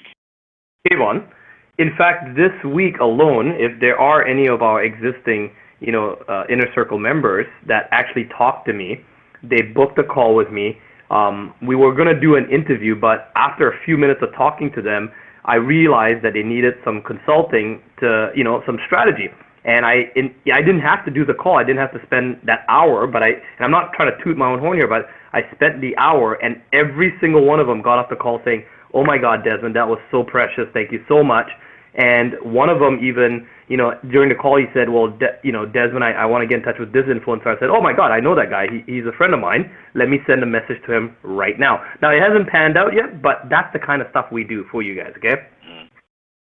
Yeah, and you can see we are putting a lot of, not just our heart and soul and our effort into making HTC good, to provide you with the support. We've put in a lot of effort to making sure you get the support that you need in HTCIC as an inner circle as you continue your journey with me, with Kayvon, with Desmond, with the rest of the family, right? And you can see as a seafood, as a high ticket closer seafood, that my goal is for every person to upgrade to inner circle, to continue the journey, because I know how powerful this will be for you, and that's why we are delivering so much value. And if we're not getting 100% of people, I think I've done something wrong, because it is truly a powerful, powerful thing. Privilege number 4. This is amazing. Kayvon, you can talk about it. Yeah, I asked Dan. I said, Dan, let me speak about this one, because how powerful this is. When you become an inner circle member, you're allowed to take this course as many times as you want, over and over and over. But here's the deal. I'm not even going to say anything. I'm going to ask our graduates to post in the comments, how much more did you learn this second time around than you did the first time around? Just put it in the comments. As they're doing that, I want you to look at that. And the reason why is the first time around is like you kind of we touched the surface. Now you're kind of understanding the foundation. You're understanding a little bit of what we mean by don't get overly too excited. Don't use ESP. You start understanding the terminology. So when you come through it the second time, it hits you like a ton of bricks. Things move you in different ways. You have more aha moments. And this is for a lifetime. Why else I was so excited for this, I was like, Dan, you got to give me this, is because the one thing I know about Dan is he over-delivers. And this round, I would tell you, was 100 times better than the first round. And the third round that's going to happen in April 5th, I can guarantee you it's going to be 100 times better than the second round. And it's not because we have more to give, it's because Dan's always tweaking. It's not that he's holding back. It's not that he's holding back anything. He's always giving 100%. And from that, he looks at the feedback, he looks at what's not working, and he provides more and more and more. And I, personally, and I mean this, and I think Desmond would probably agree, I'm excited for April 5th because I can't wait to see what else is coming. Because just like you, I'm learning every single day. And the inner circle is a time where we get to learn together. And you get to learn with Kayvon. And you get to meet us more personally and get to know more of our stories. And we get to know more of your stories and get to watch you grow, not to 5-figure business owners, 6-figure, possibly and hopefully 7-figure business owners. That's correct. And no program's ever the same. Every time I teach the program, it's going to be live. It's going to be different because I take what you need and what feedback I'm getting from the new batch of students, and then I modify things. And I'm already thinking about, believe it or not, adding another 20%, changing a few things for the next round I'm teaching it. I want you to write this down. Next class, we're starting in April, on April 5th. April 5th, 2018, Thursday. Same time. So write that down, kind of block that all your time. April 5th is where we're starting the batch 3 new students, right? Privilege number 5. You also get monthly mentoring call with Kayvon and Desmond designed to teach you deeper and more advanced high-ticket closing secrets, right? And with Desmond and Kayvon, these are monthly training, kind of like this. It's exactly like this. And then they could go deeper about what's working for them, what's not working. So you get, not only you get the HTC class, you get a monthly Inner Circle class from them. Now, here's the feedback that we got just from Inner Circle members, from Kenneth, and I enjoyed 4 hours of value. Desmond Kayvon, 4 hours of that. My head is spinning in a good way. You guys clear up a lot for us tonight. Thank you. Right? And here's enough from Alex, right? So many light bulbs turning on. Thank you, Kayvon and Desmond, and all the HTC family. Let's keep growing and pushing our edges together. I mean, Kayvon, you could talk about the monthly class that you do. Yeah, so the monthly classes, again, I mean, we basically just keep continuing bringing the value, but we go deeper. Much deeper. We go into all of Dan's teachings, the foundations, and again, I take it to a deeper level of how it actually changed for me and how I use it and how Desmond uses it. And a lot of this also comes from the feedback from our inner circles on what they need. How can we help the group become winners, become better HTS human beings? How we operate as a community, as business owners. And we do this monthly, as well as Desmond and I are here always supporting nonstop. I mean, this is what family's about. Yes. You hit it on the nose. So some people that might be asking, what do we teach in it? You guys, the inner circle, actually in a way influence what we teach. Now we know what you guys need by watching and having feedback and talking to you. But that's where you now start to have a say in things, right? You can see from some of the other posts as well. Inner circle members share things with each other, but at the same time, too, Kayvon and I, Seafood Kicks Our Ass, to always be looking for opportunities of what you guys want to learn. So there's more role play opportunities. There's more dissecting. There's more breaking down the whys. There's more breaking down the strategies. There's more this business acumen, things that you would never be taught anywhere else. And basically, that's really, if I can pull back the curtain. And we try to do it, and we've been influenced by Seafood. We try to do it in 2 hours, but as you can clearly see there, many times we go into 4 hours till everyone gets the point and they can go out there and implement. That's what we're here to do. Yeah, and I think Susan also posted in the chat box. Yeah, if you think HTC is a family, wait till you see the inner circle. It's different. It truly is different because everyone in the circle, they know they're very, very committed, right? Very, very committed. Privilege number 6, you also get a monthly advanced training video from me live where I show you how to maximize your income as a high ticket closer. Now this is very, very special. This is very special because right now to get direct coaching from me directly, my high level mastermind currently costs $30,000 a year. My private clients, my one-on-one client pays me $100,000 plus revenue share to coach them one-on-one. Desmond knows that. That's my fee. That's my fee at the moment. Every month, I will be doing an exclusive Facebook Live for Inner Circle members. You can ask me questions directly. I'll be live on Facebook, the Inner Circle Facebook group. I'll give you the solution and the coaching that you need. You just ask me questions. I'm right there. It's for Inner Circle members only. How many of you are loving this? Put in the chat box. And now, if you also notice, Dan doesn't do, if any, live stuff. Yeah, he never does. Dan doesn't do live. When he actually mentioned that, I was like, what? What, Dan? I mean, like, I'm his propaganda sort of minister, and I'm the guy doing all the social media. I'm like, what? You actually want to go on live? And Dan's like, no, only for the Inner Circle members. Yep. I was like, but Dan, you're not that accessible, and, but Dan's like, no, the Inner Circle members, they earned it. I was like, wow. Yep, and we do that every month. Every month. So we're talking easily a $32,500 worth of value a year. So for HTC family members to take action, we talk about take action today on today's webinar. The investment is not $32,000. It's not $25,000. It's not $10,000. It's not even $5,000. Your investment is only $39.95, a one-time initiation fee to activate your membership in Inner Circle, and then $199 a month. $199 a month. So here's the link. Go to www.fumoney.com/inner circle. www.fumoney.com/inner circle. And this is only available to HTC graduates who've gone through the 7 days, and it's not available to the general public. No general public would join HTCIC. It's only gone through 7 because it's more advanced. So again, www.fumoney.com/inner circle. Inner Circle. And also here you can see, I can see the comment about within the HTC, people talk about meeting up, getting together, and meeting each other in your city, maybe in Texas, in Atlanta. How many of you seen the Atlanta video that we did, like the Facebook Live, where we were at the Commerce Club and a meeting with some of the fellow HTC members, right? You saw that? You saw that video? Yeah.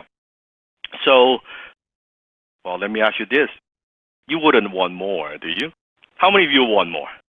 Say I want more, Sifu. Sifu, would now be an appropriate time to share the story about one of the members who was sitting at that table? Yes, please do that. So, again, guys, you're going to see the pearl side of me here. There's a gentleman sitting at the table, and I'm going to name him out, actually, because he deserves to be named. His name is Bradley Wagoneer. He's in batch 1, who upgraded to Inner Circle. Emerald, okay? And when he got on the call with me, that was when I was closing on batch 1, and Bradley was skeptical, and he had all kinds of challenges. I did not really know all his deep pain points at that time, but it was tough. But Bradley closed himself, and he got in, and he kept in constant communication with me, and I was always very proud of him. Both him and I, we go back, we connect on many different levels, father and all kinds of stuff, and he's got family and all kinds of different things. And then what happened was he shows up at his dinner, and while we were doing the round table, we're drinking wine and eating wonderfully delicious sirloin steak and prime rib.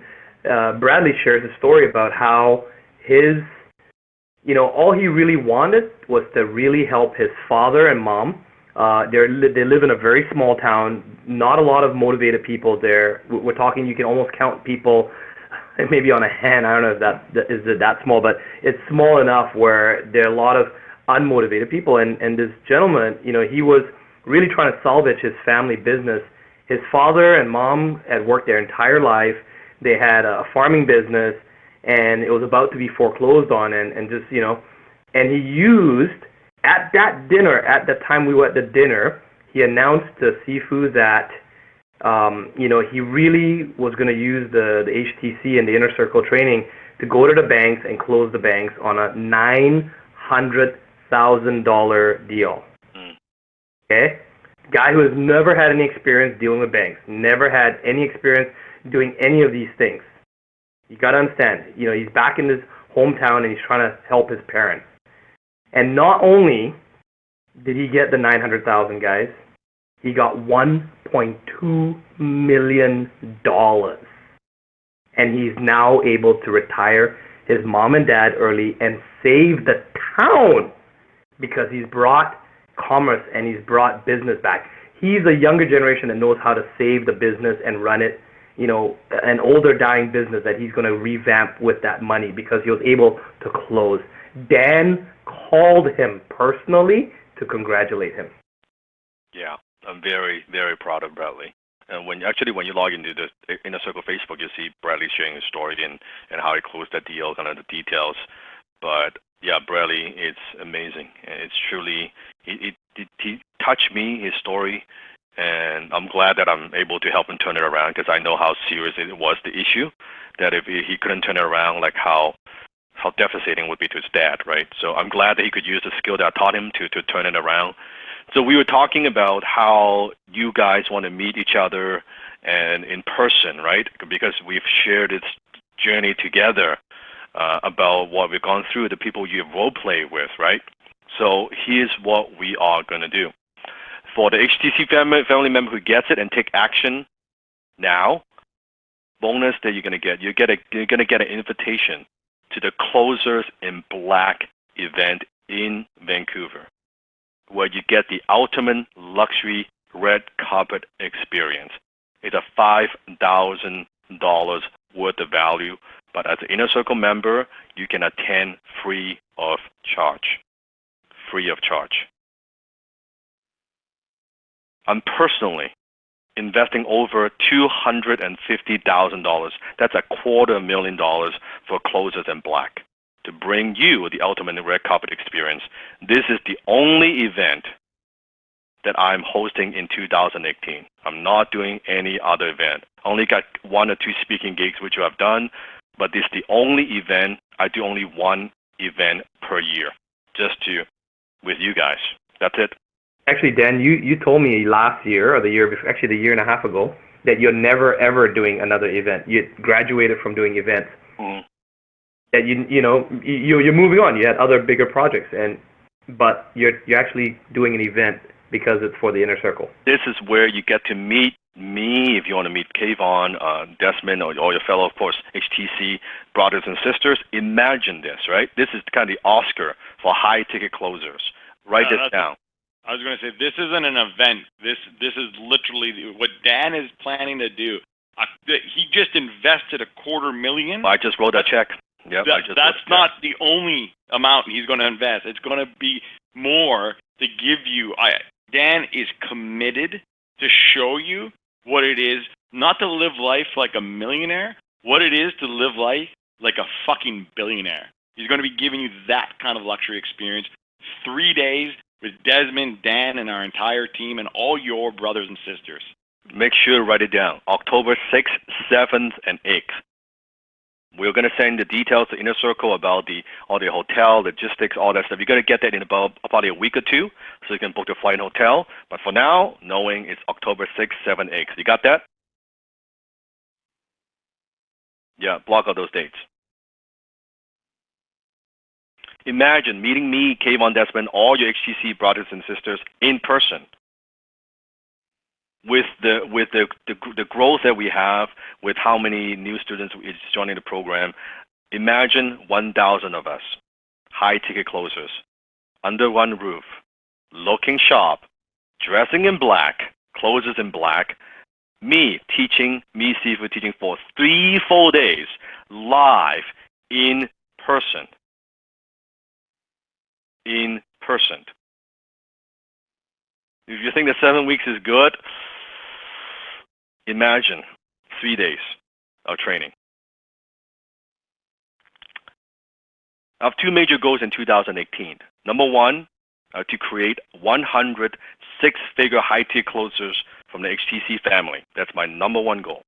Number 2, I want to help 1,000 HTC members make 5-figure a year to get started so they can quit their dead-end job and be a full-time high-ticket closer. Now, how many of you, if you can make 5-figure a year, that would be enough for you to quit your job? So you can do this and focus on being a high-ticket closer full-time. I would agree that's a pretty good starting point, right? Not that we stop, but that's a good starting point, right? That's $60,000 to $70,000, $80,000. That's my goal. And to motivate you to get there, here's what I'm going to do. At Closers in Black, we're going to have a number of awards. We have the 10K Club, where if you close more than $10,000 sales for other influencers or for yourself, you're going to get an award. So it's a celebration as well at the event, not just learning. We have the 50K Club Award. We have the 100K Club Award. We have the MVP of the Year Award. We have the Promoter of the Year Award. Right? I'm going to talk about how you can win these amazing awards. But most importantly, we're going to have the Closer of the Year Award. The Closer of the Year Award. And for the Closer of the Year, I'm not going to decide. You are going to decide. When you attend the event, all of us, we're going to vote. They're going to present their story, how they are Closer of the Year, what they've done, their transformation, right? What they've gone through. And you are going to vote. You're going to choose who is going to be the Closer of the Year. And the winner, the Closer of the Year, I'm going to give away $10,000 in cash. $10,000 in cash to Closer of the Year at the event on the spot. And you're going to help me choose. And you're going to be part of this. Who's going to win Closer of the Year award? Put in the chat box. Oh, everybody's so confident. I love that. I love that. I love that. Yep, $10,000 in cash. The second thing that I'm going to do, how many of you also realize that traveling can be expensive these days, right?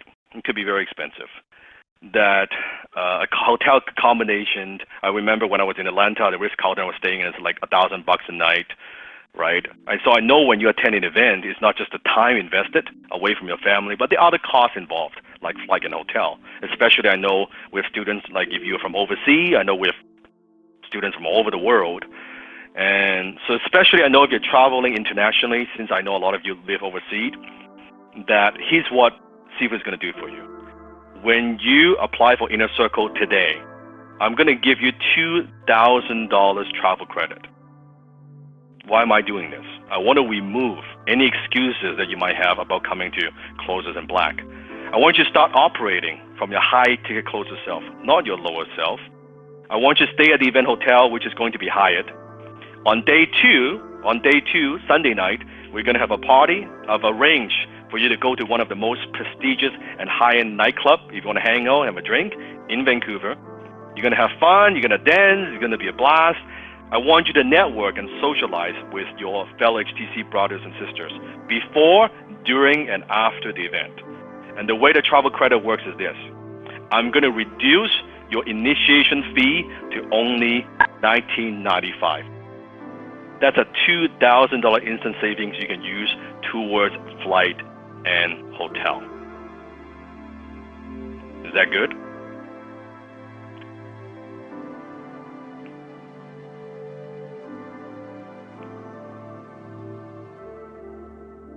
Very last bonus. For the first 5 high-tier closers who take action, I'm also going to include a 30-minute one-on-one session with me personally. You can ask me questions, whatever you're working on, what challenges that you have.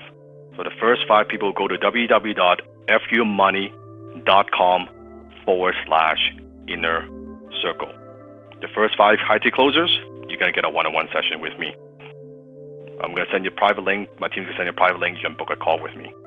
That's a very real $1,500 worth of value right there. Again, www.fumoney.com/inner circle. So take action now. Take action now. Before I go into assignments, I want to share something very important with you, because sometimes I see that people talk about this is just the beginning, we're going to grow together, we are going to learn together. I saw these posts, and you saw these posts too, about, oh yeah, we're going to learn, I'm going to keep in touch, we're going to keep growing together. You've seen a lot of those posts before, right? It's very motivational. That's great. Let me share a story with you. A while ago, I was traveling to Mexico with Jenny, and both of us, we were just staying in a 5-star resort. We were just gonna, maybe go sightseeing a bit, maybe go to some of the water sports and just relax, right? And I happened to saw one of a couple that we've known, maybe we've seen each other a couple times. I don't know them very well, but I saw them posting on Facebook that, that looks like they're also in Mexico. That's interesting. I thought, that's pretty interesting. And I thought, okay, all right, why don't we just get in touch with them? Let's ask them if they are actually in Mexico. And Jenny texts her, and she said, yeah, we're actually in Mexico. They're about 20 minutes away from us. I said, oh, that's cool. Well, why don't we hang out and stuff? I said, that's cool. And so we actually did. We didn't know each other that well, but I thought, well, I'm a couple, at least they're a couple, that's good, or at least have some kind of companionship, right? And so we went to different theme park. We went to zip line together. We had fun. I don't travel with a lot of people except with the team and stuff, but that was probably, I would say, one of the best experiences I've ever had. We had great conversations, we had fun, and we went to all these adventures, and we went swimming and scuba diving. It was one of the most spectacular experiences I've ever had, right? The experience was so good. And we were talking about, hey, this is so great. I didn't know, but I didn't expect we would get along so great. We should do this more often. And we made each other a promise. Right, we made each other a promise and say, hey, let's get together. Let's let's do this again next year. We'll go someplace else. I said, yes, let's do this. It's so good. We got to do this every year. Okay, great. Let's arrange something, right? I said, okay, fine. When we get back to Vancouver, we both live in Vancouver. I said, we're going to arrange something, and let's do this. And boom, we went back to Vancouver, and I thought, yeah, I'll give you a call. We never did. And I said, okay, maybe text. Yeah, I'll be in touch. Sure. We text each other a little bit, and I said, okay, yeah, we'll set something up. Then I got busy, and he got busy. It didn't happen. It did not happen. And that's the thing. That's what I realized, and that's why when I wrote in my book, F You Money, page 241, a real commitment is a commitment with a formal structure.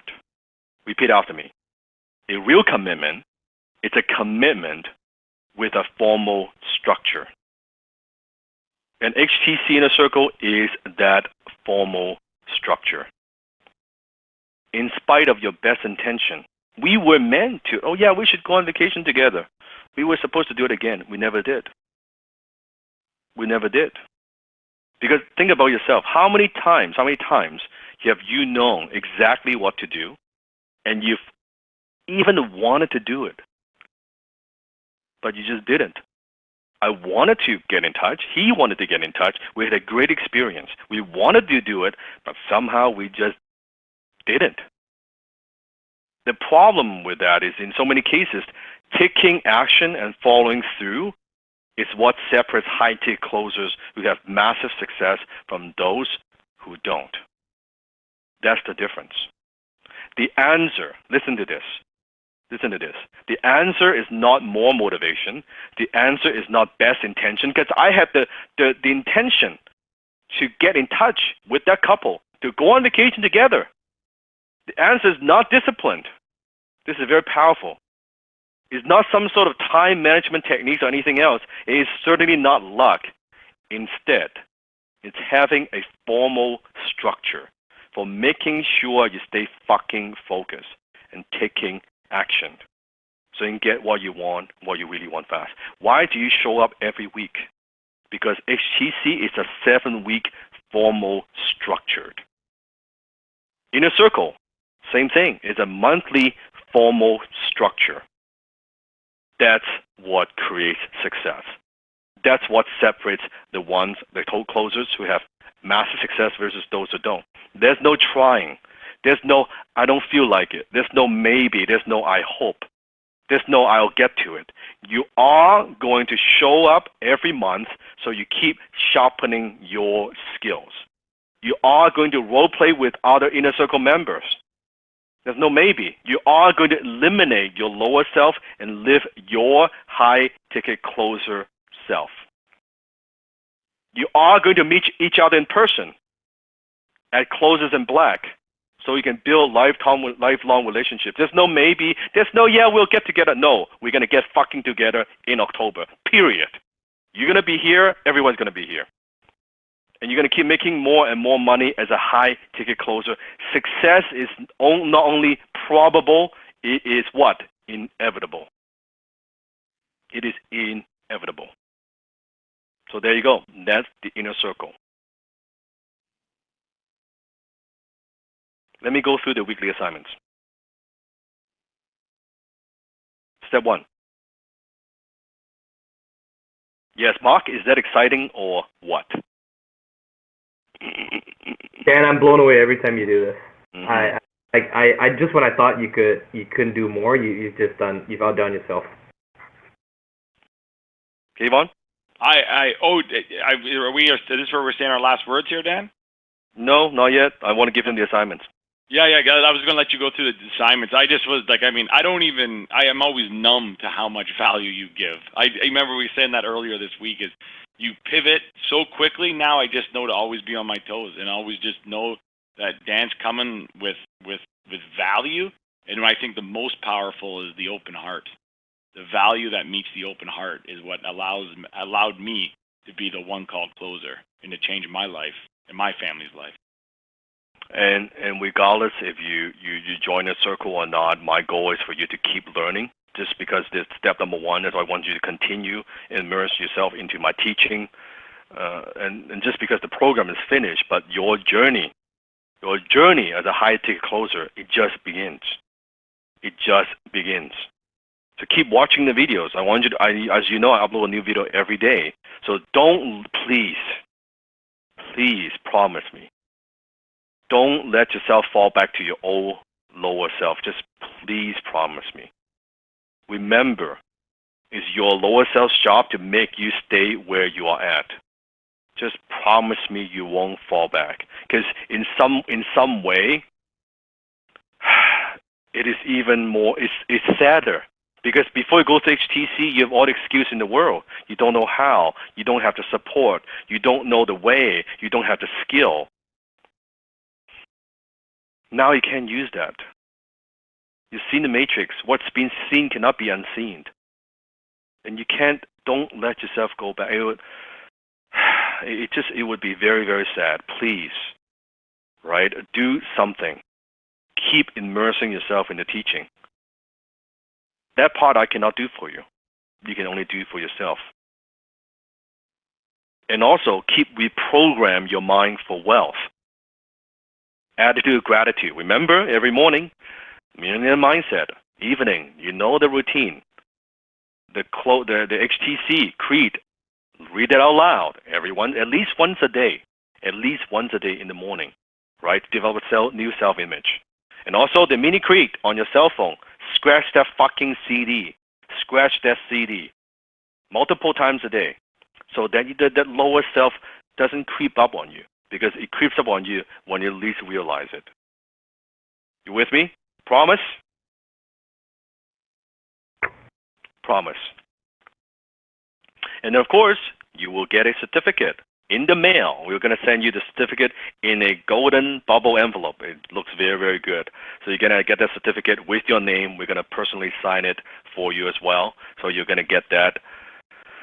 Sifu, I remember when the first batch of certificates went out, people were posting it all over Facebook and Instagram. And oh, yeah. I mean, they hold it in front of them. They're so proud, and I'm so proud of you, right? Yeah, and then there were people that had spouses that were, like, that doubted them, and then they suddenly, all of a sudden they start to see, like, oh, wow, like, you're changing. Like, the doubters start to get quiet after that, Correct. Right? They see you stand with pride. So, yeah, I remember that. I remember seeing those. It was very touching when people sent those pictures. Correct.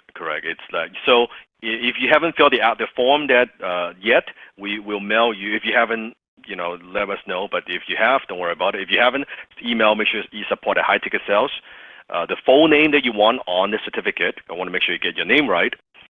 And your full mailing address with zip code and postal code.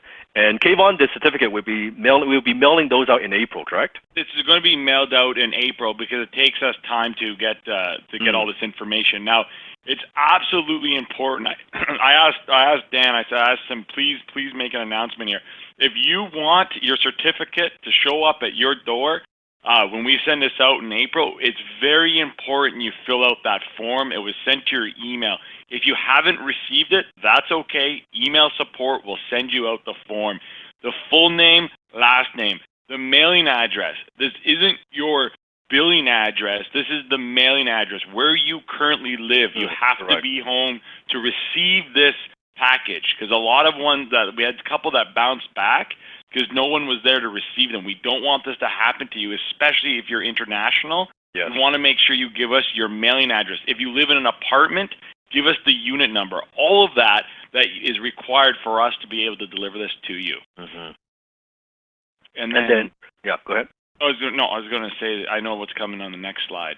Yeah. So, and then for the if you have already submitted your video testimonial assignment from last week, within the golden envelope, we also send you an exclusive high ticket closer T-shirt. Again, not for sale anywhere else. When we ship you the certificate, right? And remember, we had the March 15th was the cutoff, and we have to do that because we got to get the packages ready for you. Claire is asking what day does HTC IC start? Right now. Right now. It's an ongoing thing. Yeah, Aaron helped me ask that. Thank you. And again, you should have already gotten the filming guide, the guide questions. Use this guide also when you create the video resume, when you contact these influencers. Follow that guide. Make sure the video is good, it's professional, the sound is good, Boom, right there. Number 3, I want you to continue to role play with each other. Don't think, again, the program is over and then you don't do more role play. I say, yeah, I've done 7 weeks of role play. No. Commit, I would say, to invest a minimum of 2 hours per week role playing. Now, it could be 30 minutes here and there. It could be 2 hours in one day. It could be 1 hour here and 1 hour in a separate day. Doesn't matter. But I think a minimum of 2 hours per day role playing. And don't role play with the same people all the time. Again, play with different people, right? Role play with different people is important. Sifu, actually, one of our batch 1 members actually sent me a message saying, can I get a second shirt? He wants to get a second shirt. He'll gladly pay for it, of course. And he's making money, obviously, now, but, since he graduated. But can he get a second shirt? What's the second shirt? Well, he's from batch 1, and he's in here now, and he's like, he's in a circle, and he's like, can I get a second shirt, this round? Oh, second shirt. Do you want a second shirt? Yeah, he does. Mm-hmm. You can do that if you send us a new video testimonial. Sure. I mean, Sifu will send you a new T-shirt. No problem. There you go, Jay. There's your answer. Right. We got it. And step number 4, 2 hours a week. 2 hours a week role playing. If you're aggressive, 2 hours a day, of course. But I say a minimum of 2 hours a week, like just to keep you sharp, right? Keep you sharp. Step number 4, report and share your progress and growth on, of course, in the Facebook group. Again, I want to emphasize something. Your access to the HTC Family Facebook group doesn't end when the program finishes, because I see a lot of people, some of these fucking gurus, right? They give you 8-week access for as long as the program lasts. I don't like that. We don't do that. This is a lifetime relationship. So you get lifetime. What's the word? Lifetime access to the HTC Facebook group. Not 3 months, not 6 months, not 8 months, not 1 year, lifetime access, because I want you to get the support that you need. And that's why you see sometimes when we upload new things, like the first batch, they didn't get the mini creed, they didn't get the creed at all, they didn't get the header image for Facebook, but doesn't matter. Batch 2, we uploaded, everybody gets it. Everybody gets it, right? With any new development, anything like that, everybody would get it. So I don't care if you were HTC, you joined the program 3 months ago, 6 months ago, a year ago, it doesn't matter. It doesn't matter. You still have access, Gabriel, you have access to this particular, for batch 2 content. But if you're inner circle, then you can retake the next batch 3 and batch 4 and so on. We do this a few times a year. But you have, again, lifetime access to the replay for batch 2, you guys, for life as well. You got it? Lifetime. And of course, our HTC family are growing very, very rapidly. It means more new members to do role play with, which is good. Be gentle on them, help them out, okay? That you are now a graduate member now, so kind of like the bigger brother and sister, right? That make me a promise, support them, motivate, and help each other. Welcome the new members. Right? Welcome the new members. Brady's asking about the inner circle. Again, activation fee $1,995, and then afterwards $199 a month. So it's like how much per day? A few dollars per day, whatever the amount is. 199 divided by 30 days. Whatever the amount is. It's cheaper than a latte at Starbucks, I think. Yeah. Step number 5. Yeah, it's $7 a day, Chris. That's correct. Thank you. Step number 5, here's what I want you to do. I want you to book a time with Inner Circle members. Within a week, you will be getting an email from your HTC IC brothers and sisters. Doesn't matter if you're Inner Circle or not, you're HTC graduate, you will be getting an email from your HTC IC brothers and sisters. They've been so kind, they've agreed to volunteer their time. They're not getting paid to do this. They've agreed to volunteer their time and help you determine where you are at and what you need to work on. So they will ask you questions and role play with you just to see kind of where you're at as a graduate. And they would help me and the team to create a high-ticket closer profile. So they kind of help me to role play with you, ask some questions, kind of like a mini role play and like an interview almost. I was gonna say they're going to get to know. They're going to ask you some questions, get to know you, where you are, where you're from, what you're about, really what it is you're looking for. Because again, and I really ask that you respect them as much as you would, as high as you would respect Kayvon or Desmond or Sifu. They volunteered their time. There are less than a degree of separation from me and Sifu. I've personally hand selected and picked them, and they are my top closers, and they're going to sit with you for 1 hour and give you all the advice I've been giving them at that highest level, and give you the ability to be a better closer and to give you that feedback, because what doesn't get measured doesn't get improved. That's correct. So they will help me create a profile. So then they would ask you about your gym personality, your background, your interest, your skill level. This profile that can help me with then kind of the match with the right influencer about the opportunity. This is how I know what's the good opportunity for you, what's a good sales opportunity for you. That's how I would know. Does that make sense? So make sure you look for that email. Very, very important. You get that probably within a week, and make sure you book a time with them. Again, they have won their time. It's very kind of them. My hope is, well, if you are in a circle, for the next batch of students, that you can do that for them as well. Because for everyone working together, that's how we are strong. And at this point, it's no longer the whole HTC movement is not just about Dan. Really, it's about getting support from everyone.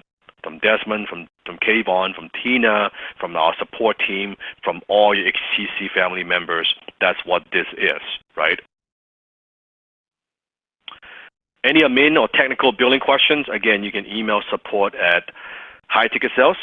And next class, again, remember, April 5th, 2018. April 5th. So it's a Thursday night, same time, 6 p.m. Pacific time is going to be the same time.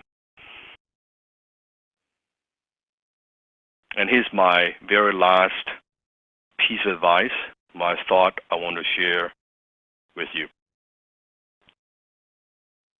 Don't be reactive. Don't worry about what the prospect will do. All responses should happen out of feeling, not thinking.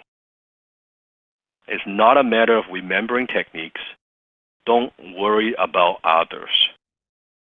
That's fear. Reasons to motivate don't last. Simply do what you enjoy, and you will naturally practice a lot and get good. Then closing is just a natural byproduct. That's the difference between an activity versus a path.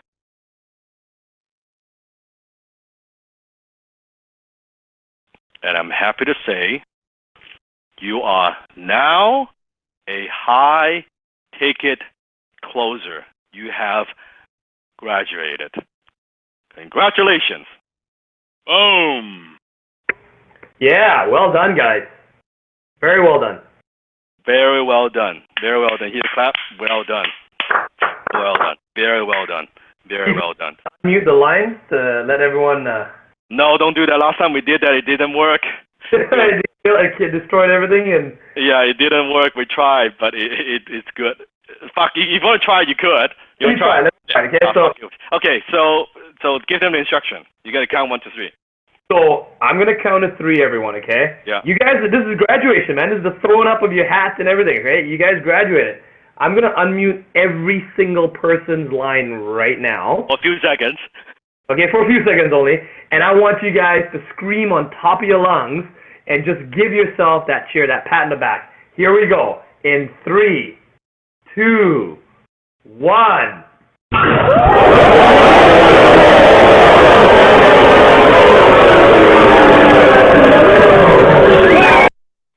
I love that. There's something about that just I fucking love that. It's too crazy when you have that many people screaming on the phone. Oh, the sound, it's awesome. So you are now a high-ticket closer. Kayvon, any last sharing thought, Ansel Desmond? Then I'll also share my parting thought. Yeah, absolutely. I actually wanted, instead of Kayvon's typical motivation, I actually want to put some perspective that I even gained the second time around, and it really was earlier in this call when you were talking about your mentor Dan Pena. And you're telling us that story, and you tell stories in such descriptive ways. I actually felt like it was me, and I was thinking like, how do I do that? Like, how can I get to a level where to meet someone like Dan Pena, for instance? And then it really kind of dawned on me that like Dan worked a year of calling this guy 13 days straight, what most people would never do. And in fact, 99.9999% of the population would never do. And after that, he put up with this guy, telling him to basically fuck off for a year, all at the end to give him a $20,000 offer to go work with him for a week. And I thought, I have access to Dan Locke for a lifetime. If you do join that inner circle, whether you're in the inner circle or you're in HTC, you have at the tip of your hands, at the fingertips, you have a multi-millionaire business tycoon who's willing to mentor you and be there for you, and someone you can call family. Now, if you're anything like I am, that come from a place where I come from, I don't even know many millionaires, let alone multi-millionaires, and someone who inspires to be a billionaire. And for me, having you, Dan, at the end of my fingertips, to have that mentorship, to have this as this was once a 7-week course that turned into a family, a high-ticket closer family for a lifetime. For that, Dan, I'm more than grateful. I'm honored. I am privileged. I'm privileged to be here with all of you, and I'm looking forward to continuing to grow as a family, as a community. You mark my word, if what I know to be true of Dan, of Desmond, of this entire team, the unsung heroes that you don't see that work day in and day out to make all of this work, we are going to make a fucking imprint in this world. The HTC badge will be known to every man, woman, and child. I promise you that. Desmond? Wow. How did I feel that, Kayvon? That was very inspirational, actually. I was actually very moved by that. Those are very kind words. To the HTC family, to the new grads, I am very proud of you. I deeply am very proud of you. I may not have had the opportunity to speak to each and every one of you, but I can guarantee you that I am still here for you. I can guarantee that Kayvon is still here for you. As Sifu has said, it doesn't end here. Listen to the thoughts that are going through your head right now.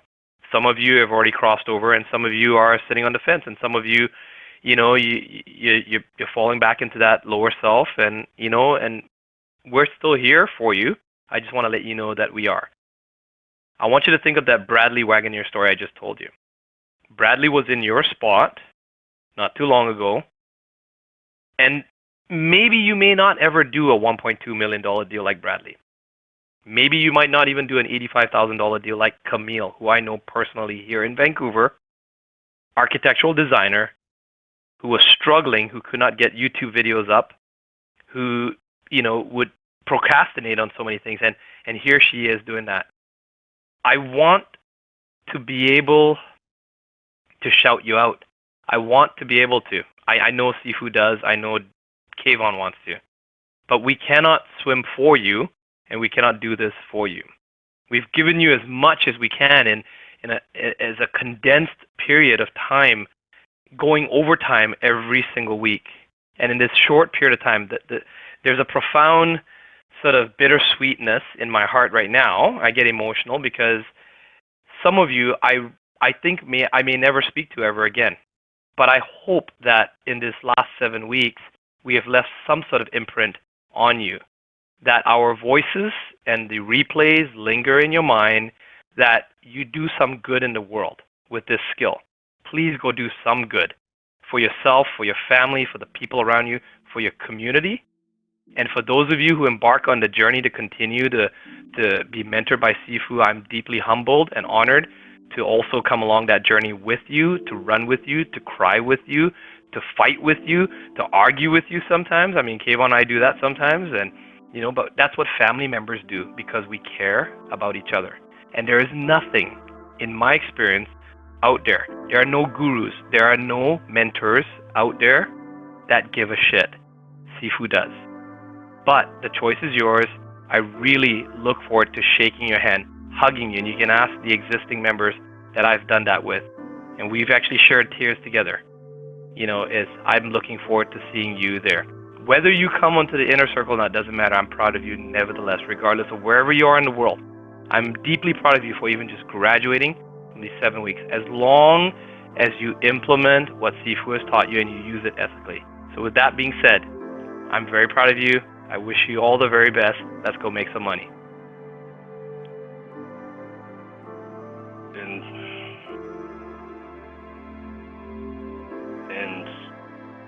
seeing where you were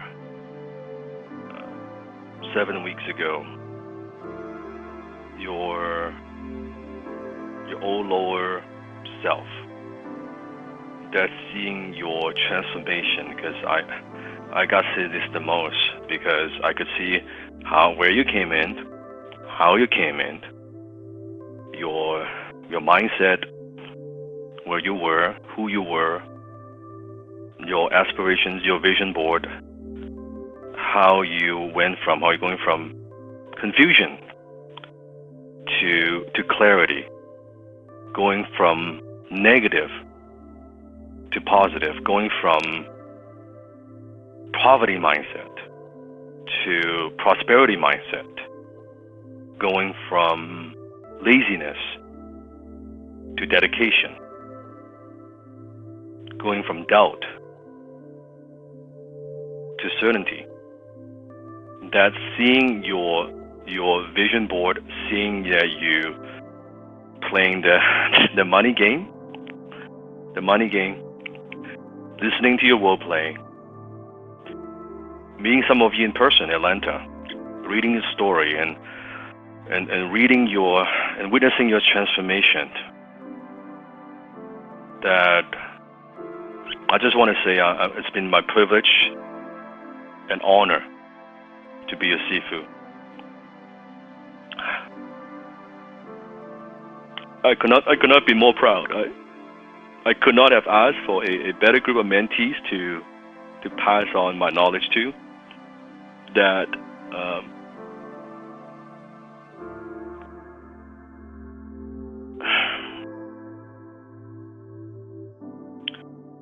I'm just very proud of you guys. I'm very, very proud of you guys. And I let the world see who we are. Let the world know who we are. Let the world see that what we can do. And I hope I get a chance. I look forward to meeting you in person and do this. And don't go back to your lower self. You can't go back. And always remember that you are closer than you think. So thank you. Thank you. You're now high take closer. Have a great evening. Have a great morning. I love you guys. Thank you.